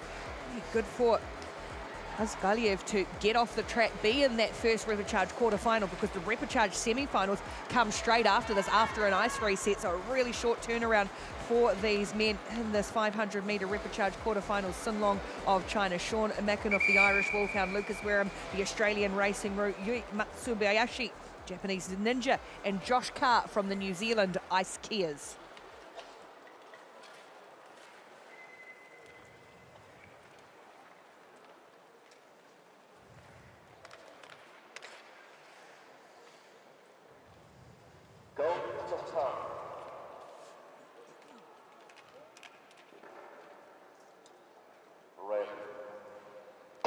Sun Long, the Chinese Long, in that first position to take the first bend in this 500 metres. The Irishman, Sean Mackinoff, in behind him, but at the moment it is the Chinese Long who has the early advantage.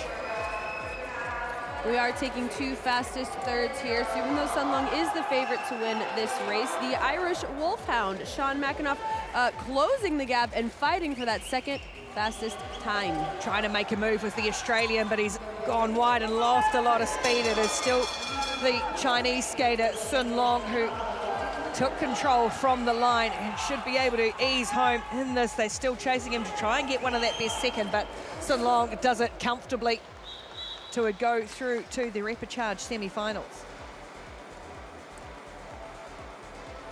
Big intakes of breath from these skaters. It is explosive, fast. The Chinese fans will be happy with that performance. It is just a 4.5 lap race, a little over 40 seconds, but that is enough to make the athletes short of breath. Sun Long making it look easy, 2 hands on his back. The Irish Wolfhound taking nice long strides around the turn, crossing through the apex block, and reaching for the line as the Japanese Ninja challenges from behind.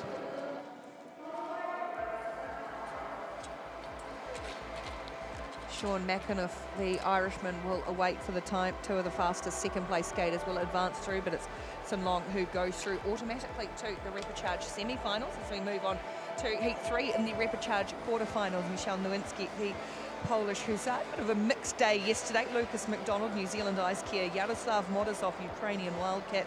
Mohamed Bozdag. We saw it had a crash earlier today. That is the Turkish Anatolian Par and another of the Hong Kong Chilean Lu Zhanshuao. I've gone one early and I've read the completely wrong start list. Nowinski, Lucas McDonald, Yaroslav, Marcus Howard of the United States, and Tobias Wolff. All the other ones will come up next. We'll repeat that then. Let's get these ones underway.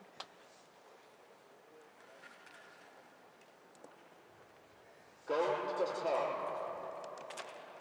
Michelle Nowinski in position 1 on the start line with the Kiwi Kia next to him. It's really tight in a tumble. There's a lot of jostling and jockeying. And it's Yaroslav Morozov from Ukraine who hits the ice, but they will get a restart and go again.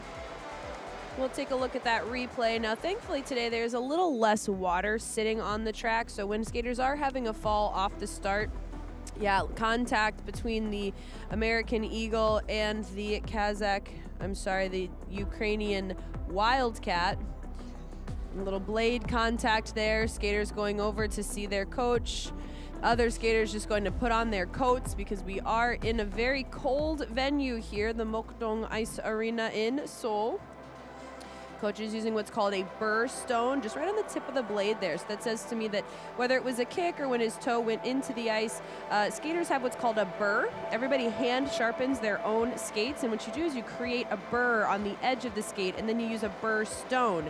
You push the burr up onto the edge, and that's what gives athletes the grip that they need. These are not hollowed skates. Figure skates and hockey skates have a hollow that run down the middle of the blade. These blades do not have a hollow. They're flat on the top, which increases the glide.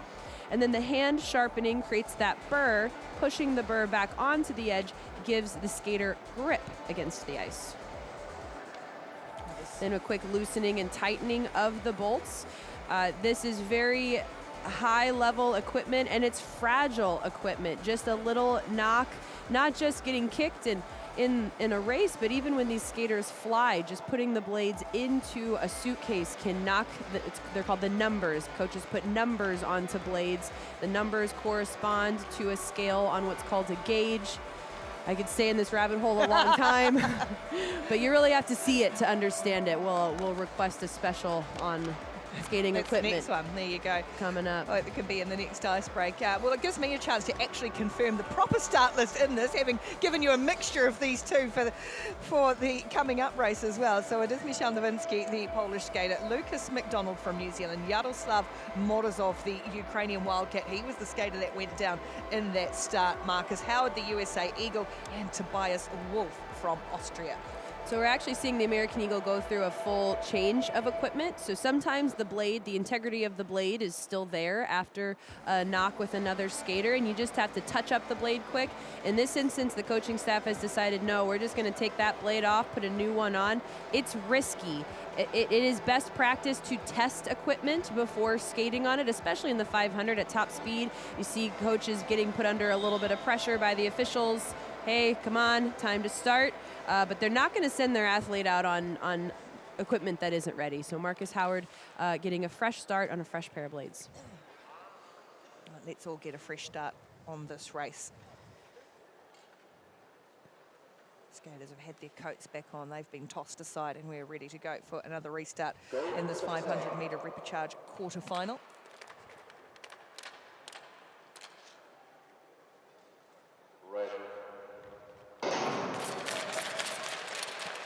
Clean start for the horses, just as I said it. Yeah. It was the Ukrainian again who got in a tangle. Marcus Howard checking his skates as well. And Marcus Howard had a great jump off the line, even from position 4. He was clearly a few steps ahead, but he's testing. He doesn't like it. He's testing his equipment, going back to his coach, say, hey, let's do it again. And again, it's the, it's the Ukrainian Wildcat and the New Zealand ice skier. Let's take a look at this. The Wildcat and the Kia. It's the Wildcat getting pinched in between the USA Eagle and the New Zealand ice Kia. Same two athletes up on the boards. And it's sad, but it's, I mean, if you let it, this can really get in your head. Again, in a perfect world, you get to test your equipment. You're not just tossing brand new equipment on your feet and hoping you feel good as you go out for your top speed race. That being said, the coaching staff here, their job is to make sure that the backup equipment is, oh wow, you may not be able to see from your angle, but that's what's called a strip. When you see a big shiny edge on the side of a blade, that means the edge has been stripped off. So think of it like a serrated knife.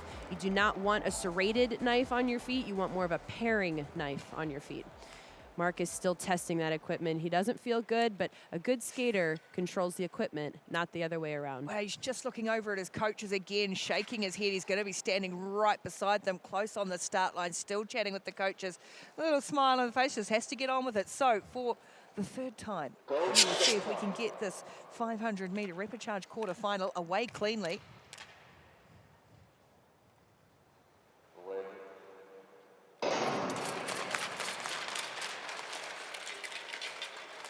And this time we are away. Howard's gone out though. Oh my. Just as I said it again, I'm going to keep quiet for the whole first lap of the next one. Howard hits the ice and he's starting to get really frustrated, as I'm sure are the rest of this field. Well, I'll tell you what Marcus Howard is doing well, because even though he is fourth on the line, he clearly has the quickest steps. Look how he overtakes lane positions 3. He's challenging position 2. He might, oh, it's a tough fall. So he's getting a push from behind here, and then it looks like a click of the skates there, and then it's that left skate that he's not happy with anyway. That's the edge that gives out. Skaters putting their jackets on and hopping back up onto the pads again for a blade check. One of my favorite teammates, Yori Kola, actually used to say, I was coaching at this point, so he said it to another girl I was coaching. It was such great encouragement. She was nervous. She had new blades on her feet, and he said, well, remember, your backups used to be your favorites. And it brings back this whole new level of trust, because a smart skater will retire their favorite blades a little earlier than they need to be retired, so that the day they need a backup like this, they're not just putting on any old backup, they're putting on their old favorites. Well, there's also too, we know, I mean, famed athletes with their superstitions, their little ticks and quirks. We think of like a Rafael Nadal, who absolutely famous, one of the greatest of all time in his sport, had so many little ticks, little quirks that he would have, and I'm sure it's the same across the sport. Your superstitions, your favorites, the way you put your skate on, left or right first, the way you tie your hair, all of those little things all plays into the psychology of this, and let alone now we're going for a 4th start in this race. That's absolutely right, and they are getting a little pressure from the officials here to hurry up, but the thing is that this athlete has the right to take care of their equipment, so it's a veteran move to not let that pressure from the outside get in your head. The right thing to do is to stay focused on your ability to have a great race. We've had the whistle blown on them. The USA coach is like, well, we can only go as fast as we can. We've got to make sure these are on, that they are safe and ready to go. And yeah, give Marcus Howard that right to compete. That's right. He needs to be taking a couple deep breaths here, because it's the same as when you're getting passed on the outside. Just because someone's putting pressure on you, it doesn't mean they're knocking you down. It's your responsibility to own your space, to own your comfort. I hope Marcus Howard is doing that right now, but even the coaches throwing their hands up towards the officials saying, hey, what do you want us to do? We got to take care of first things first. Now the other 3-4 guys who are still waiting around on this, they'd got on the line, and they can hear all that's going on with the US coaches and the officials, and this probably doesn't help it either that it's now starting to get in a bit of a back and forth. But Howard gets on the ice. He'll go for a little test and get sorted, and then they'll get on this line once more. Oh, will he? Looks like he's chosen to, he's not going to be able to get his equipment managed in time. I'm not sure if he's been asked to leave the ice, or if it was his choice to leave the ice. Oh, that's a shame, because like I said, from the 4th position, he clearly had one of the top 2 fastest starts. Oh, really disappointing for Marcus Howard. He has to sit on the side, and now we will get a 4th restart in this Repechage quarterfinal. Down to just 4 skaters on the ice, and it is the Pole, Michelle Lewinsky, and away they go. They get round that first block, and they get through a first lap. So we are go now. And it is Nowinski being chased by the New Zealand ice skier, Lucas McDonald.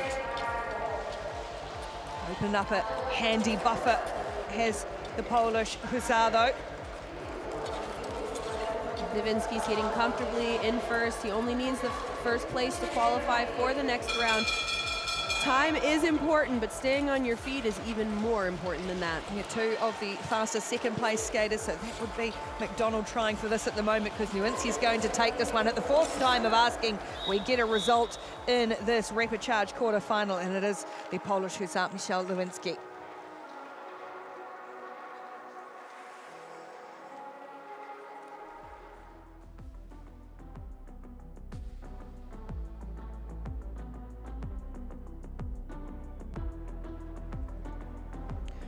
A clean start here. Nowinski pulling away, making it look easy. And we see that short pivot, so just a moment of time spent around that fourth block, the apex block. A smooth dive for the line. Finishing in a 41.9, 42.329 for Lucas McDonald, which will not be fast enough for a fastest third. Oh, Marcus Howard was penalized. I'd like to see the replay on that, but I don't know that we're gonna get it. Well, an eventful Repechage quarterfinal. So the intensity, everything just ratcheting up a notch as we get through these races into day two now. Moving on for the next quarterfinal, these guys would have had to wait a little longer than they would have expected. Niall Tracy of the Great Britain Royals, Ben Jung of Germany, Kosei Hayashi, the Japanese ninja, Mohamed Bozdag, Turkish Anatolian Pa, and Lu Zhanshao, Hong Kong, Chilean.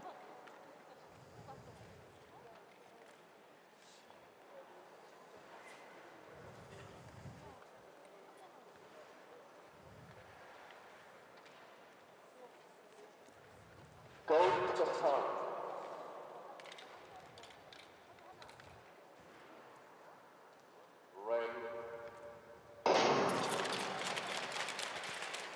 Much cleaner off the line than what we saw in the previous little clash of bodies between two of the skaters there, but a really tidy effort from Tracy of the Great Britain Royals. He's going to lead out the opening handful of laps in this 500 meters. Ben Jung fighting to close that gap. Now he needs to close it immediately into a pass. It's really elite to time your closing the gap with your pass setup. If he hesitates, he'll miss the chance. He did not hesitate, he nailed it. And now Tracy, oh, the two come together, a real shove. Jung goes down. They'll certainly be reviewed here. The others will continue on, but Jung has hit the barrier as Bozdag goes down on the line as well. A photo finish between the final three. We lost two skaters as well. All action in this one. There was a definite shove between Tracy and Jung, who is still slow to get up. Bozdag hit the ice on the line. And all these skaters picking themselves up, dusting themselves off. The last race putting all the drama in the first half lap. This race giving us some drama at the finish. Let's go to the replay. So Niall Tracy, best world rank coming into this event, makes it look easy, skates away in the first lap and a half, but then Ben Jung comes around, closes the gap. So we'll see how much space there is here going into the corner. And now we're seeing just the contact. Oy. So I'd like to see it Ben's pass and then immediately going into the next quarter, Bozdag just hitting his toe into the ground. Something that happens when your thoughts are going a little faster than your feet. Well, a lot for the official video review to have a look at here. First of all, we had a photo finish with the other three, but certainly it almost looked like a bit of a desperation move from Tracy, having been passed by Ben Jung. Here it is again. So trying to take advantage of Ben Jung losing speed going into that last corner, and what happens is they both take their lateral stride at the same time. There's a bump. Niall Tracy can't. Well, let's see here. Okay, so Ben Jung spinning like a top. Niall Tracy is able to recover. There's just too much loss of speed there. Oh dear, Ben Jung grabbing onto his ankle. He was able to get up and off the ice. He did pretty gingerly though. He looked really sore after that. The track team do some running repairs on this ice after that. What's worth noting is that a majority of athletes are skating with some underlying low-level injury. They're seeing their trainers before and after every race, and maybe just getting their ankle taped or getting the calves or the feet massaged to get those muscles to loosen up. Their boots are made out of carbon fiber, and the boots are actually made off of a direct replica of the athlete's foot. So they're very stiff, they fit very perfectly, but that can cause a lot of tension in the muscles and the bones of the feet, especially when you consider these athletes are spending double-digit hours every day in their skates, or sorry, double-digit hours every week in their skates, spinning like a top. That puts pressure onto the ankle joint. Niall Tracy doing 4 straightaway strides here to try to get by, pulling even. We'll have to wait and see the official review for who creates contact, and we're looking at a possible Germany to Great Britain. Lane change from outside to in. There looks like there will be an advancement.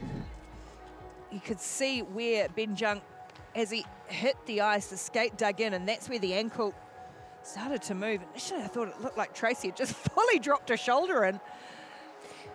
And this is where we could, I don't know what we'll see, but this is where you could see that shared responsibility. Let's throw to the ice and see what they've decided. After review, we give a penalty to skater number 83 from Germany, and an advancement to skater 27 from Great Britain.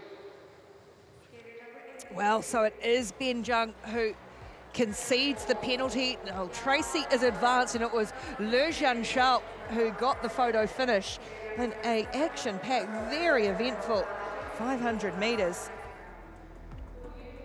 So we'll see the official call here in the straight, lane change from outside to in. So Ben Jung nailing that late inside pass, and then here cutting across ice. Yep, okay, makes sense. So it can go one of two ways. You know, on the one hand, he's trying to come back onto the track after having a challenging corner entry the lane before, but as soon as Niall Tracy pulls up even to Ben Jung does give away his right away to the track, and it's responsibility to avoid contact. That high angle gives helps a really good glimpse of it, doesn't it? Yep. As we get the next lot of skaters on the line, Celia, Kolnich, Fashchuk, Kermidiev, and another of the Brits, Wesley Yates.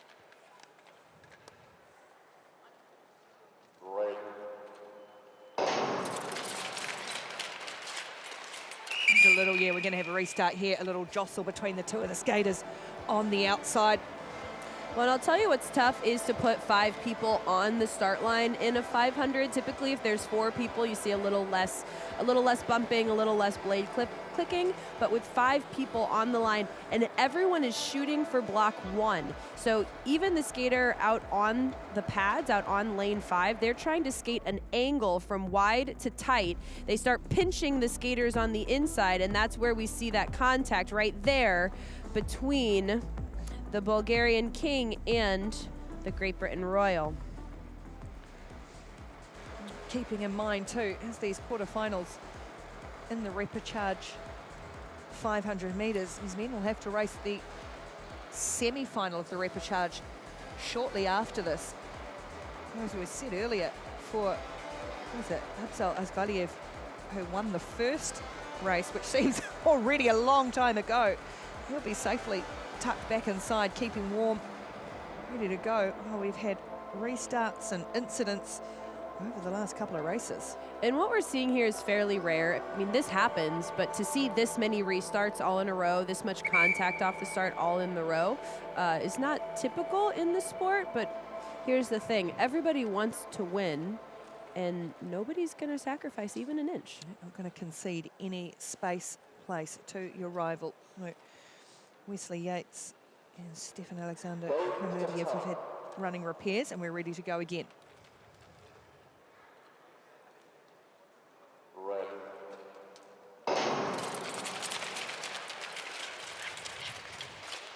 Much more cleanly off the line this time.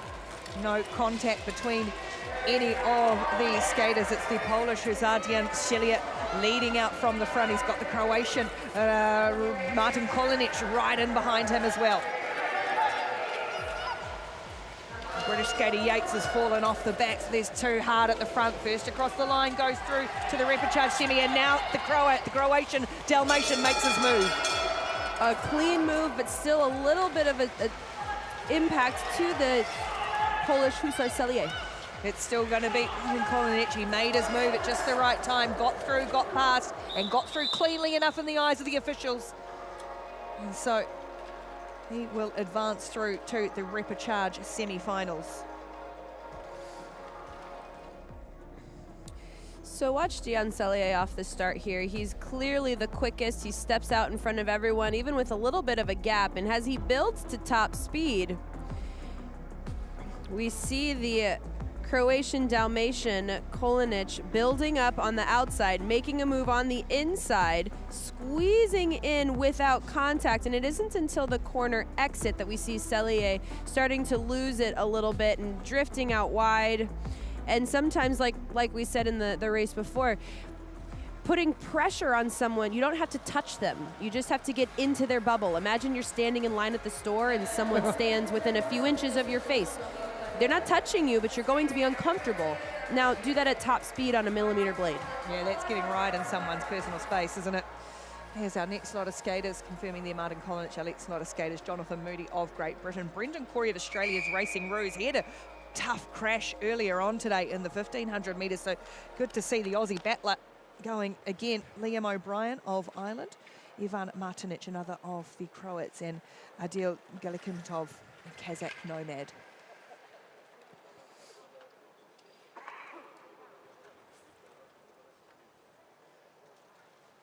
Going to top.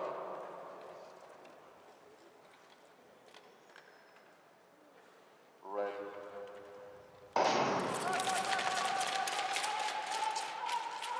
Much better off the line again, much tidier than what we saw in some of the earlier races. These guys going just 4.5 laps in the 500 metres, and at the front at the moment is the Australian Racing Rube. Brendan Corey makes a big charge into the head of the field.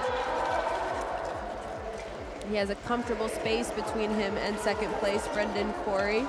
Now what can be hard right now is to stay relaxed. You need to go at top speed to stay safe. You need to be relaxed so you can manage these ruts coming around the corners. Looks a really powerful skater. Brendan Corey made a decisive move, and after going down earlier in the racing day, he has come through strongly in this 500 metres to advance through from the repechage quarterfinals to the repechage semis. The Australian Racing Rube, Brendan Corey. And it does not look like it's going to be fast enough for Galyakmatov to get one of those two fastest second place times. And remember, now it's only one because we had an advancement in rep quarterfinal number 4. Well, so Jonathan Moody just hitting a tough spot in the ice there, staying on with his balance, but losing speed and being overtaken by other skaters in the pack. The Racing Ruse, you see the same thing happening there, that little shifting front to back on the blade. That tells me they're hitting a soft spot in the ice. Well, they're known for their strength, the Kangaroo. You would absolutely not mess with them if you pass one on your day out in Australia.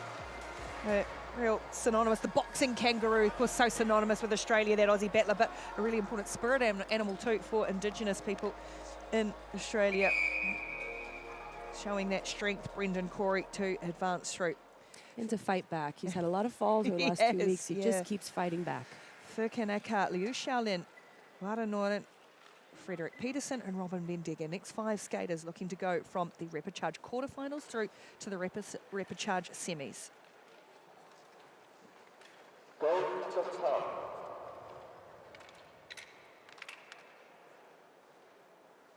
Ready.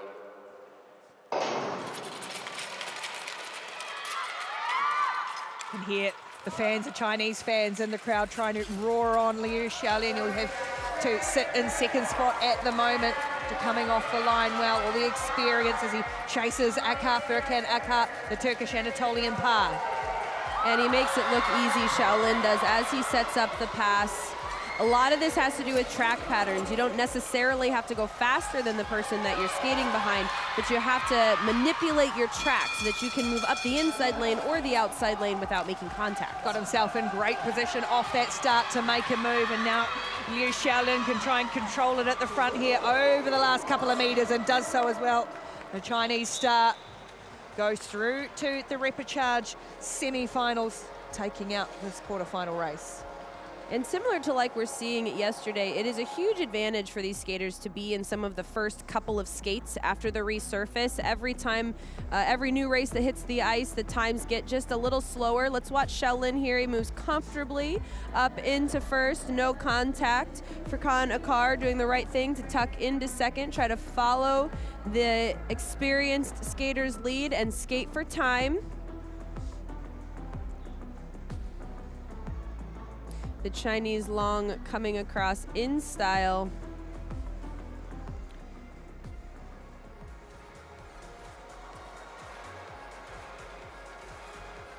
There are 2 second best place skaters available. Of course, we've had an advancement, 1 advancement as well. So Furkan at the moment in that mix. So 1 more race to come in these repechage quarterfinals, 8 of 8. 1 more place available for one of these skaters, Nico Anderman of Austria, Lorenzo Previatali, the Italian gladiator, Lukas Kozinski, Polish hussar, Maxim Maximov, the Bulgarian king, and Lucas Henry Koo from Brazil. Going to top. Ready.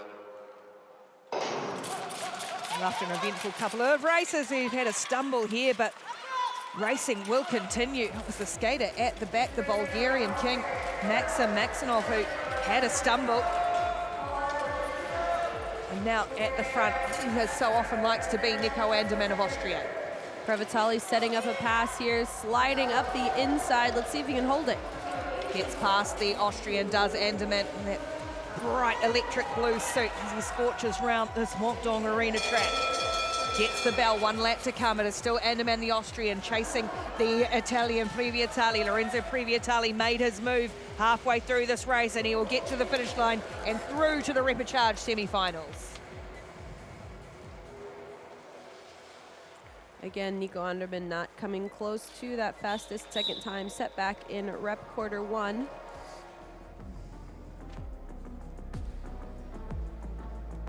A little stumbling off the start, but no falls.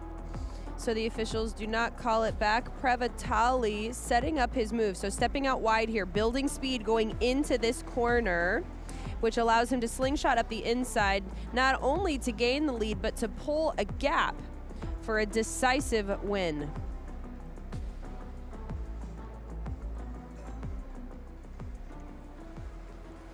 So Previatali takes the 8th and final repechage quarterfinal in the men's 500 metres to advance through to the semis ahead of Anderman and Koo of Brazil.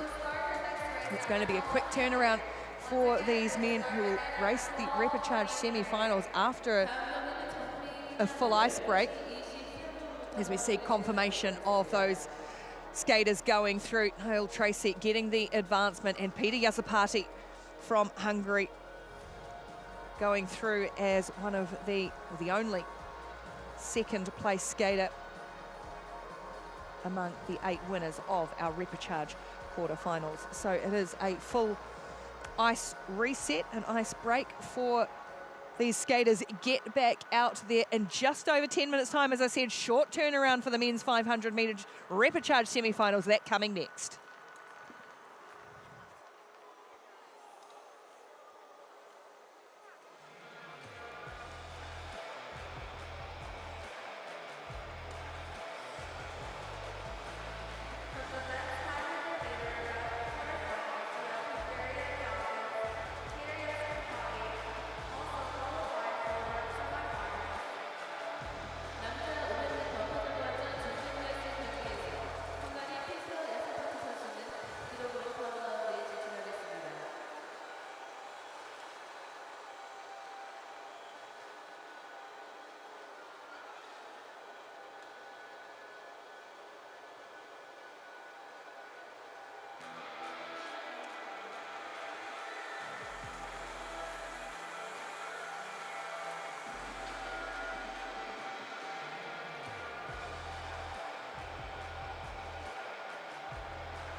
퍼스트와 인연은 특별했습니다. 다양한 분야의 근무 전문가들은 가장 좋은 플랜을 늘 제시해 주었죠. 자산관리, 전 KB 골든 와이스터 퍼스트를 추천합니다. 당신의 내일을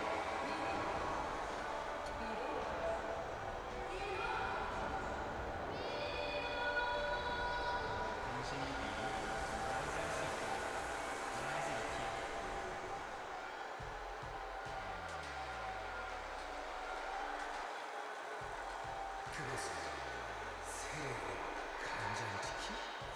맞소, 맥수? 맥수? 맥주가 되게 맛있어. 와, 맥수가 매콤 달콤 짭조름 닭치킨의 위대한 탄생. BBQ 맥수가 맛있어? 그것을 지으시 깨비심과 많이 컸다.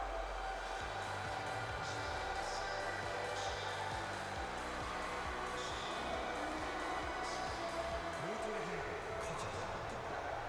깨비심과 KB심과 KB페이 다 되는 페이인 거 알죠? 쇼핑이 되나요? 퇴장! 한국어도 퇴장! 여기서 그 뒤지기 결제에서 사이트까지 됩니다. 다 되는 KB페이 세상에 수많은 사람이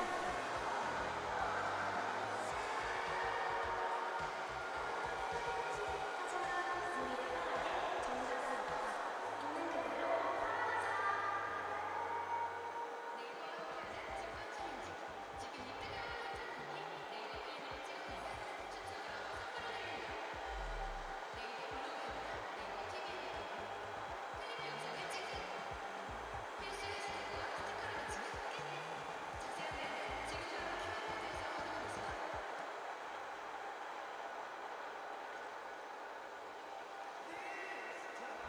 나의 근육 훈련에 맞춰 좋은 차를 바로 찾으니까. 계획 있는 삶, 여유 있는 삶. KB 차차차.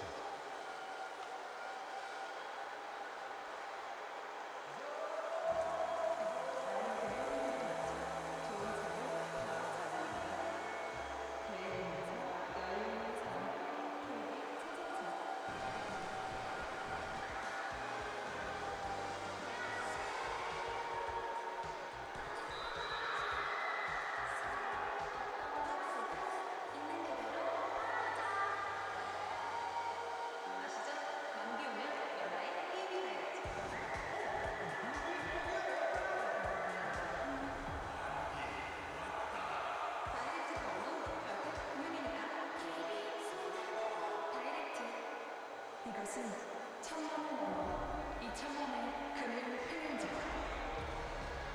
KB 스타뱅킹 대한민국 모두의 금융 행적이 될 때까지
Continuing on the action in the men's 500 metres, the Repechage semi-finals here on day 2 of the short track world tour in Seoul. It's Martin Kolinic of the Croatian Dalmatian, Abzal Azgaliev, the Kazakh Nomad, Peter Yazapati, Hungarian Falcon, Brendan Corey, the Australian Racing Roo, and Lu Zhanshao, the Hong Kong Chilean. These skaters have just competed only a matter of half an hour ago, maximum for some of them in the Repechage quarterfinals. And we did see some lengthy delays, a restart of one race 4 times. And if you are Abzal Azgaliev of Kazakhstan, he was in the very first of the 8 quarterfinals. So first one through. He's had the biggest rest of any of these skaters. And it's been said loud and clear from skaters as well as coaches over the last couple of weeks. This is a hard racing format. There is barely enough time to rest, let alone get your equipment checked, see your physio, have a snack, drink your water. It's boom, boom, boom, one after the other. Yeah, busy up the back for all the support staff of these skaters as well as the men line up. The first place skater from each of the 2 upcoming races will qualify for the quarterfinals and stay in contention for a World Tour medal. Martin Kolinic in the #1 starting position from Croatia. It's really even coming off that start line. Kolinic does take that first position from the Nomad Azgaliev. And now they settle into their routine, their pattern, just 4.5. It's go, go, go in a 500 metre. And so usually the first lap and a half of a 500 meter is used to get up to top speed, but remember, it's not how you start, it's how you finish. Abzal Azgaliev setting up a pass here, looking for it. Will he have room? Oh, he squeezed his way through. There was certain contact, but it opened up room on the inside as well for another of the skaters to come through. That is the Hungarian Peter Yazapati. He gets the bell. The Australian Racing Roo, Brendan Corey chasing, trying to get around the outside. The Hungarian cuts him off at the pass, and it's Peter Yazapati from Hungary who takes first position, takes the #1 spot to advance through to the quarterfinals. An exciting Repechage semifinal. So remember, when there's only 1 spot on the line, everyone's willing to do pretty much whatever it takes to get the 1 spot. We do have a yellow dot in the bottom left corner of your screen, so you know there's being a video review. The Croatian Dalmatian, Martin Kolinic, off to a good start. Abzal Azgaliev working on a great pass. It doesn't quite work out, opening up a spot for Peter Yazapati and Brendan Corey to fight for 1 and 2. Yazapati gets the finish. Lunge for the line from the Australian, put in a big effort over that last 5 or so metres of the race. Still being under video review, perhaps that incident where we saw Kazakh come through. Go into the official video review. Scrutineers having a look at every incident, every camera angle and microscopic detail. And they are looking at it from every angle, down the straight, from the side. We can see just a little bit here how we're watching the up the straightaway view there in the video review room. Azgaliev not quite getting even with his shoulders. Maybe just at the entry of the corner, but there is something called a late inside pass, an illegal late inside pass that they may be reviewing at this time. The next lot of skaters are going to get out onto the ice. There's no drama for Peter Yazapati. He's gone through. There's a possible Kazakhstan on Croatia lane change from outside to in. We'll see what they decide. After review, we give a penalty to skater 126 from Kazakhstan and an advancement to skater 98 from Croatia. So Martin Kolinic will be advanced through to the quarterfinals with the penalty going against the Kazakh Nomad. Peter Yazapati able to advance for Hungary as well, but gets a second go, does the skater. Inside skater failure to give way. So again, as Azgaliev needs, since he's not level going into the corner, he needs to back off. And since the Croatian Dalmatian Kolinic is in qualifying position at the time, he's automatically due for the advancement. If that's effectively shoulder to shoulder, is that what then they look at that shared responsibility situation? Yes, and the shoulder to shoulder needs to happen in time for the skater being passed to react. If it's too late, there's nothing the skater can do about it. Next semi-final, Sun Long from China, Lorenzo Priviatali, Italy, Michael Nowinski, Liu Xiaolin, and Niall Tracy. 2 Chinese longs in this race. Look for number 26, Liu Xiaolin. He's in that 4th position to start. It's his teammate Sun Long, who was really good in his quarterfinal, absolutely dominant in his quarterfinal repechage, and at the moment leading out strongly here from the Italian gladiator Priviatali. 2 Chinese longs in this race, a mythical creature similar to a dragon, known for its power over the water. I wonder if that counts when water's frozen into ice. Definitely counts, I'm sure, if you're a Chinese long, and their supporters who are in here and in full noise. At the moment is Sun Long as the Italian tries to make a move. Couple of them taken out. They'll get the bell for Nowinski, and it is now Liu Xiaolin chasing the Polish Hussar. Look at Liu try to get around the outside. Nowinski covers him as well. It's going to be for a lunge for the line. A photo finish between Nowinski of Poland and Liu Xiaolin of China, but certainly 2 yellow dots on the screen. Video review as well as Sun Long and Priviatali went flying. Liu Xiaolin happy with his effort there, regardless of the outcome of the race. Sun Long leading the pack here. Beautiful deep track, a great move by Priviatali up the inside, but he doesn't finish it. He gets even in the shoulders, so they will review whose responsibility that is. Did the Chinese skater come out? Did the Italian skater come in? And who got it at the finish? Big stretch from Liu to try and take it on the line, just regain control as well. And then a nice pat on the back, good display of sportsmanship and camaraderie between these guys. A photo finish just goes the way of the Polish skater by a hair's breadth. And a wave, yeah, got it. As we still look to see what may happen with the other incident as well. Nowinski always knows where that camera is, doesn't he? He's very good. Very good at it. And a high five on the sideline too. Well, and nice to see him and Xiaolin, even after coming into contact, crossing the line. There is a sense of camaraderie here, and specifically, hey, it's fun when someone pushes you all the way to the line like that. Don't make it easy, make it fun. Yeah, this is intense, hard racing. And look at the stretch from both of them. And then the clatter of bodies.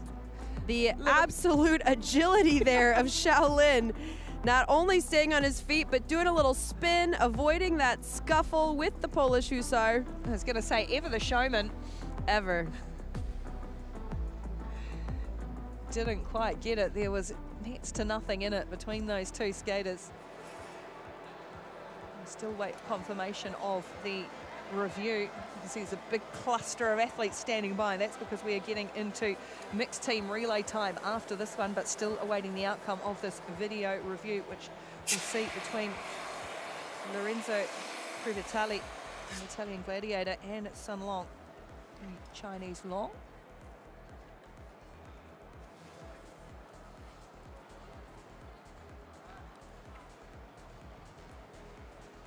There we go. Get that answer now.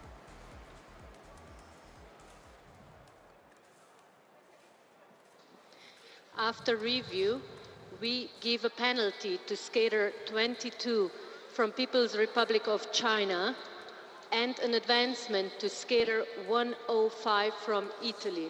So it is Sun Long, much to the disappointment of some of the Chinese fans who are here, that gets penalised out of the race. And Lorenzo Priviatali, the Italian gladiator, will be advanced through along with the race winner, Michal Nowinski.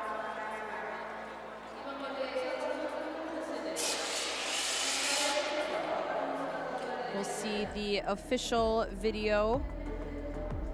Outside skater not giving space. So Priviatali does get his shoulders and hips even early enough going into the corner that Sun Long was expected to react and step out. Now what happens when you're the outside skater there, it feels unfair. You don't want to give up your right to lane 1, but it's actually more effective to take that step out immediately into an acceleration on the outside. It's the only way to try and recover and pass back. We will see 2 advancements in addition to 2 qualifying spots. That means these 500-meter next set of races is going to be pure chaos. Stacked fields, big fields as well for those quarterfinals, which will be coming up.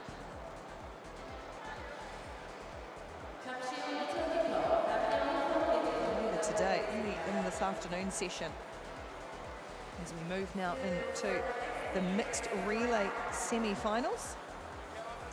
First and second place teams from each race will go straight through to the A final. The others will go into the B final. So 4 teams in each of these semis. 2,000 metre mixed team relay. Just a short little break while they get set. A couple of minutes away, just 2 or so minutes from local time. And as we mentioned, some of these guys and women have been probably slightly longer break for some of the women, but they have already had a big racing schedule, and now you got to get into the chaos of a relay. It really is notable, the short breaks between these races. And again, the 2,000 meter relay is a sprint event, so some of these male skaters are going from 2 individual sprint distances back to back immediately into the team event. I guarantee you we'll see skaters in these next couple of races that have not taken their skates off since their 500 meter final. Does some actually like that? I know we talk about how hard it is, but just to keep racing, if you've kind of got a little bit of that feel for it, rather than stop, start, jacket on, jacket off, cool down, warm up again and all of that. There's a Especially if you hate a warm up. Sure. There's a sweet spot. If your races are close enough together, you're still warm from the race before. If they're far enough, you can cool down and re-warm up. But some of these skaters will not get either of those luxuries. They'll just have to keep the skates on. What you do in that case is they'll stand in the heat box, they'll do skater squats, they'll do some knee raises, they'll do some twisting through their core muscles just to keep the blood flowing as best they can. Well, first skater out onto the ice to get ready for this mixed team relay. Wears the number 1 on her helmet and was cheered onto the ice by the local fans. That is Kim Gi-lee, the reigning Crystal Globe winner from the Republic of Korea. We get to see the White Tigers in action, taking on the Dutch Lions, the Polish Hussars, and the Italian Gladiators in this first mixed team relay semi-final. And thank you for clarifying that, because yesterday I'd said those helmet numbers were based off of the World Championship finish. That's not right. They're based off of last year's Crystal Globe finishes. So we're seeing helmet numbers based on everyone's overall ranking from last year's World Tour season. The World Championships rank each skater by distance, but there is no overall champion at this point. What we do know is that those helmet numbers are going to be a blur over the course of this 2,000 metre relay, mixed relay, and it's going to be the superstar Sandra Velsabor on the line to start for the Dutch Lions as well. As we have a look through these teams for the Korea White Tigers, the Shimsuki, the Polish Hussars are on the line with Nicola Mazur.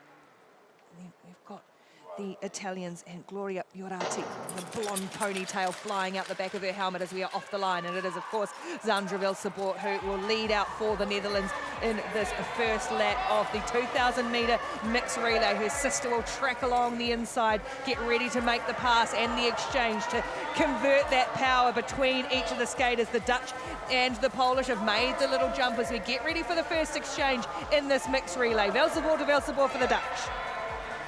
The White Tigers have some ground to make up, but remember, the Koreans are not known for their starts off the line. They're known for their top speed. So they will reel in the Polish Hussars and the Dutch Lions a little bit, lap by lap. Kamila Stormarowska for the Polish Hussars as they get ready to switch over to the first of their male teammates now. The Netherlands still leading from the Polish Hussars. The Republic of Korea, though, the White Tigers have made up some ground now as it's Turnboer on the front for the Dutch Lions. He'll get ready to hand over to Jens van Dwaard.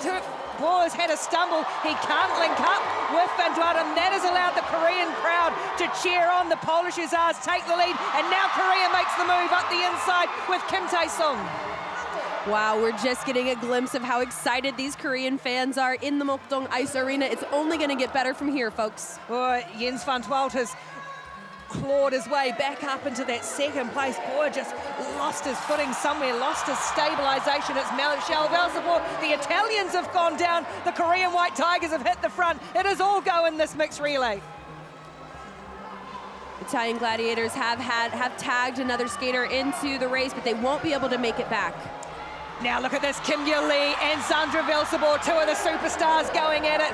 Velseboer on the front for the Netherlands at the moment, being tracked all the way. The Crystal Globe leader with the reigning Crystal Globe champion. It is still the Dutch Lions. Well, and it's notable, they had Sandra Velseboer start the race and then switch positions with her sister Michelle, so now she's the finishing of the two female skaters. She's handed off to Turnboer, who almost had a stumble for the Dutch earlier on. Now he's being tracked by Jung Sung-woo for Korea. The White Tigers chasing down the Lions, hunting two of these prey animals as they switch off again in the exchange. Jens van Dwelt for the Netherlands. And now getting wide is Kim Tai-sung on that bell. The Dutch have got it at the moment. Jens van Dwelt, they recovered brilliantly well, and they will take it from the Korean White Tigers. First and second go through to the A final. What a race it was, though. Great semi-final. Poland and Italy will go through to the B final. Disappointment for the Gladiators with a spill in that race, but great front running from these two teams. And we are seeing on that corner quite a few soft spots in the ice. Turnboer doing a tremendous job staying on his feet, keeping his teammate close in third place so they can react and get back into qualifying position. Now off this push here, there was some sort of contact. Well, there is a yellow dot on your screen. We'll wait and see the review. A smooth pass by Sandra Velseboer up into first, and Jens van Dwelt keeping his team in first place.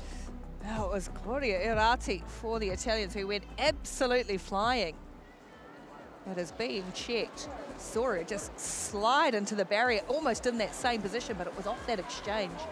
But great tactical there too from the Dutch to switch up their skaters and making sure they had Sandra Velseboer in a key position.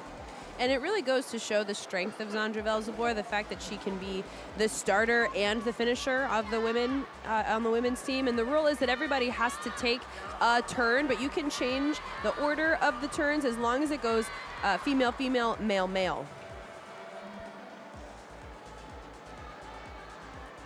Really eventful racing in that mixed team relay. The Netherlands and Korea going through, but we are still under video review here. The incident with the Italian Gladiators.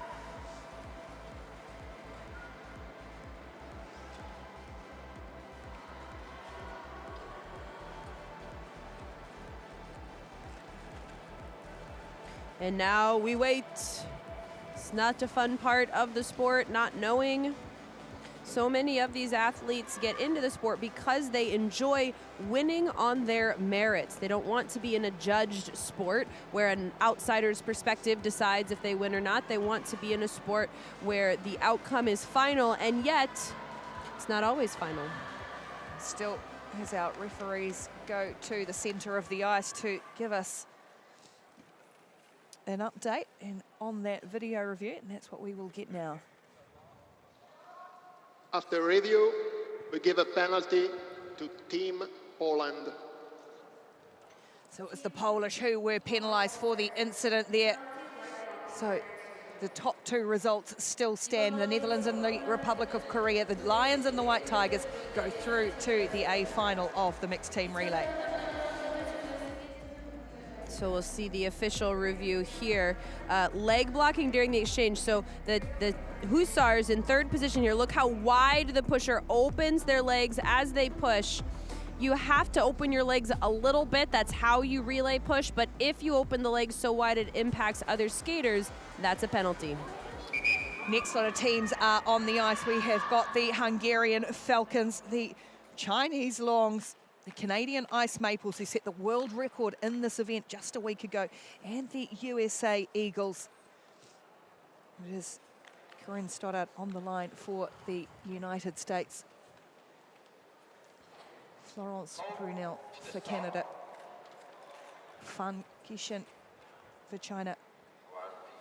And Yazapati for Hungary as they get off the line again. And it is the Canadians, as I said, who set this record, but the Chinese longs will take the early advantage. Now, interesting to note, as Florence Brunel takes the opening lap for Canada, we had Kim Bouton on our original start list for the Canadians, but I think I instead saw Danae Blake out there instead for Canada in helmet number 10 as they get ready to make the first pass in the first exchange.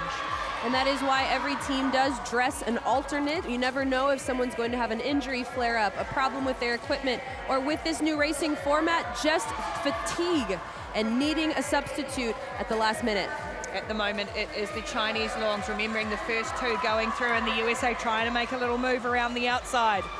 Oh, and this is trouble because her teammate could not get into position off of her move. So all that energy that Kristen Santos Griswold spent trying to get out of fourth, and they were no better than when they started.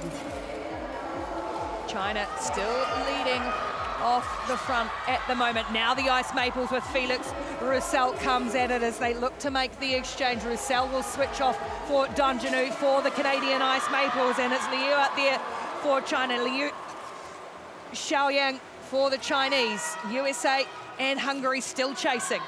USA making a great pass up to third position off of a perfectly timed exchange between Brandon Kim and Andrew Heo. Let's see if they can improve their standings as Heo pushes to Stoddard.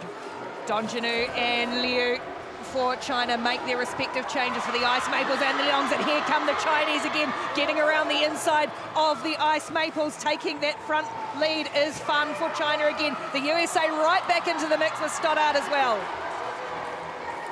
Now the USA Eagles need to tighten up those exchanges with the Ice Maples and the Chinese Longs fighting back and forth. That should open up an opportunity, but only if the Eagles are smart like this. Kristen Santos Griswold tucking into second. Santos Griswold makes her move, and now she tracks in behind the Canadians, who switch off to Roussel, and now the USA team get in the front, and we get a little fist pump from my teammate up here. The USA leading the Ice Maples, China chasing, Roussel trying to get in front. Oh, a little bit of contact between Felix Roussel and the USA, but still the USA Eagles soaring in the front as they switch off again, this time for Marcus Howard. He's got Donjanu trying to come up on the inside of him, and oh, he makes it look easy, does Donjanu. Now the real grit of the teeth in this final lap. The Canadian Ice Maple, the battle for second is going between the USA and China. It is still going to be the Ice Maple, a lunge for the line, and it was China who get it just from the United States to take second spot. What a tremendous mixed relay. Oh my goodness, totally different from yesterday's relays where teams were showing their exhaustion. The ice quality was affecting the speed of the race. This was so exciting. Watch Kristen Santos Griswold here. She's building speed on the outside. She misses a couple crossovers, so she can't finish the pass, and that's where the timing here gets a little weird with teammate Brandon Kim. They tuck back into fourth. Here she goes again, building up. This time she nails it up the inside like a slingshot. No contact. Well done. Andrew Heo doing his very best to defend against the Ice Maples and the Chinese Longs, doing lots of things right here, but he's racing against a world champion. Xiaoyang reaching for the line, taking that final qualifying position away from the Eagles. I'd say those Chinese Longs have some control over this ice. Well, that was two fantastic mixed relays. I get it now. Yesterday I was like, why is everyone going on about the relays? I was like, well, it's a little bit quiet. Now I get it. The mixed relays as Canada and China go through to the A quarterfinals. The United States and Hungary will contest the B quarterfinals in the mixed team relay. There it is, confirmation. The Dutch Lions, the Korean White Tigers, Canadian Ice Maples, and the Chinese Longs will contest for the medals in the mixed relay. United States, Hungary, and Italy into the B final.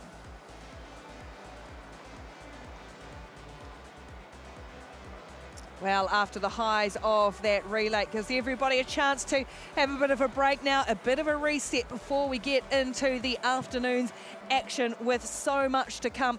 In about an hour, 1 hour 15 or so minutes time, we will start to get into the medal races here at the Short Track World Tour. Enjoy a break. We'll see you back in Seoul shortly.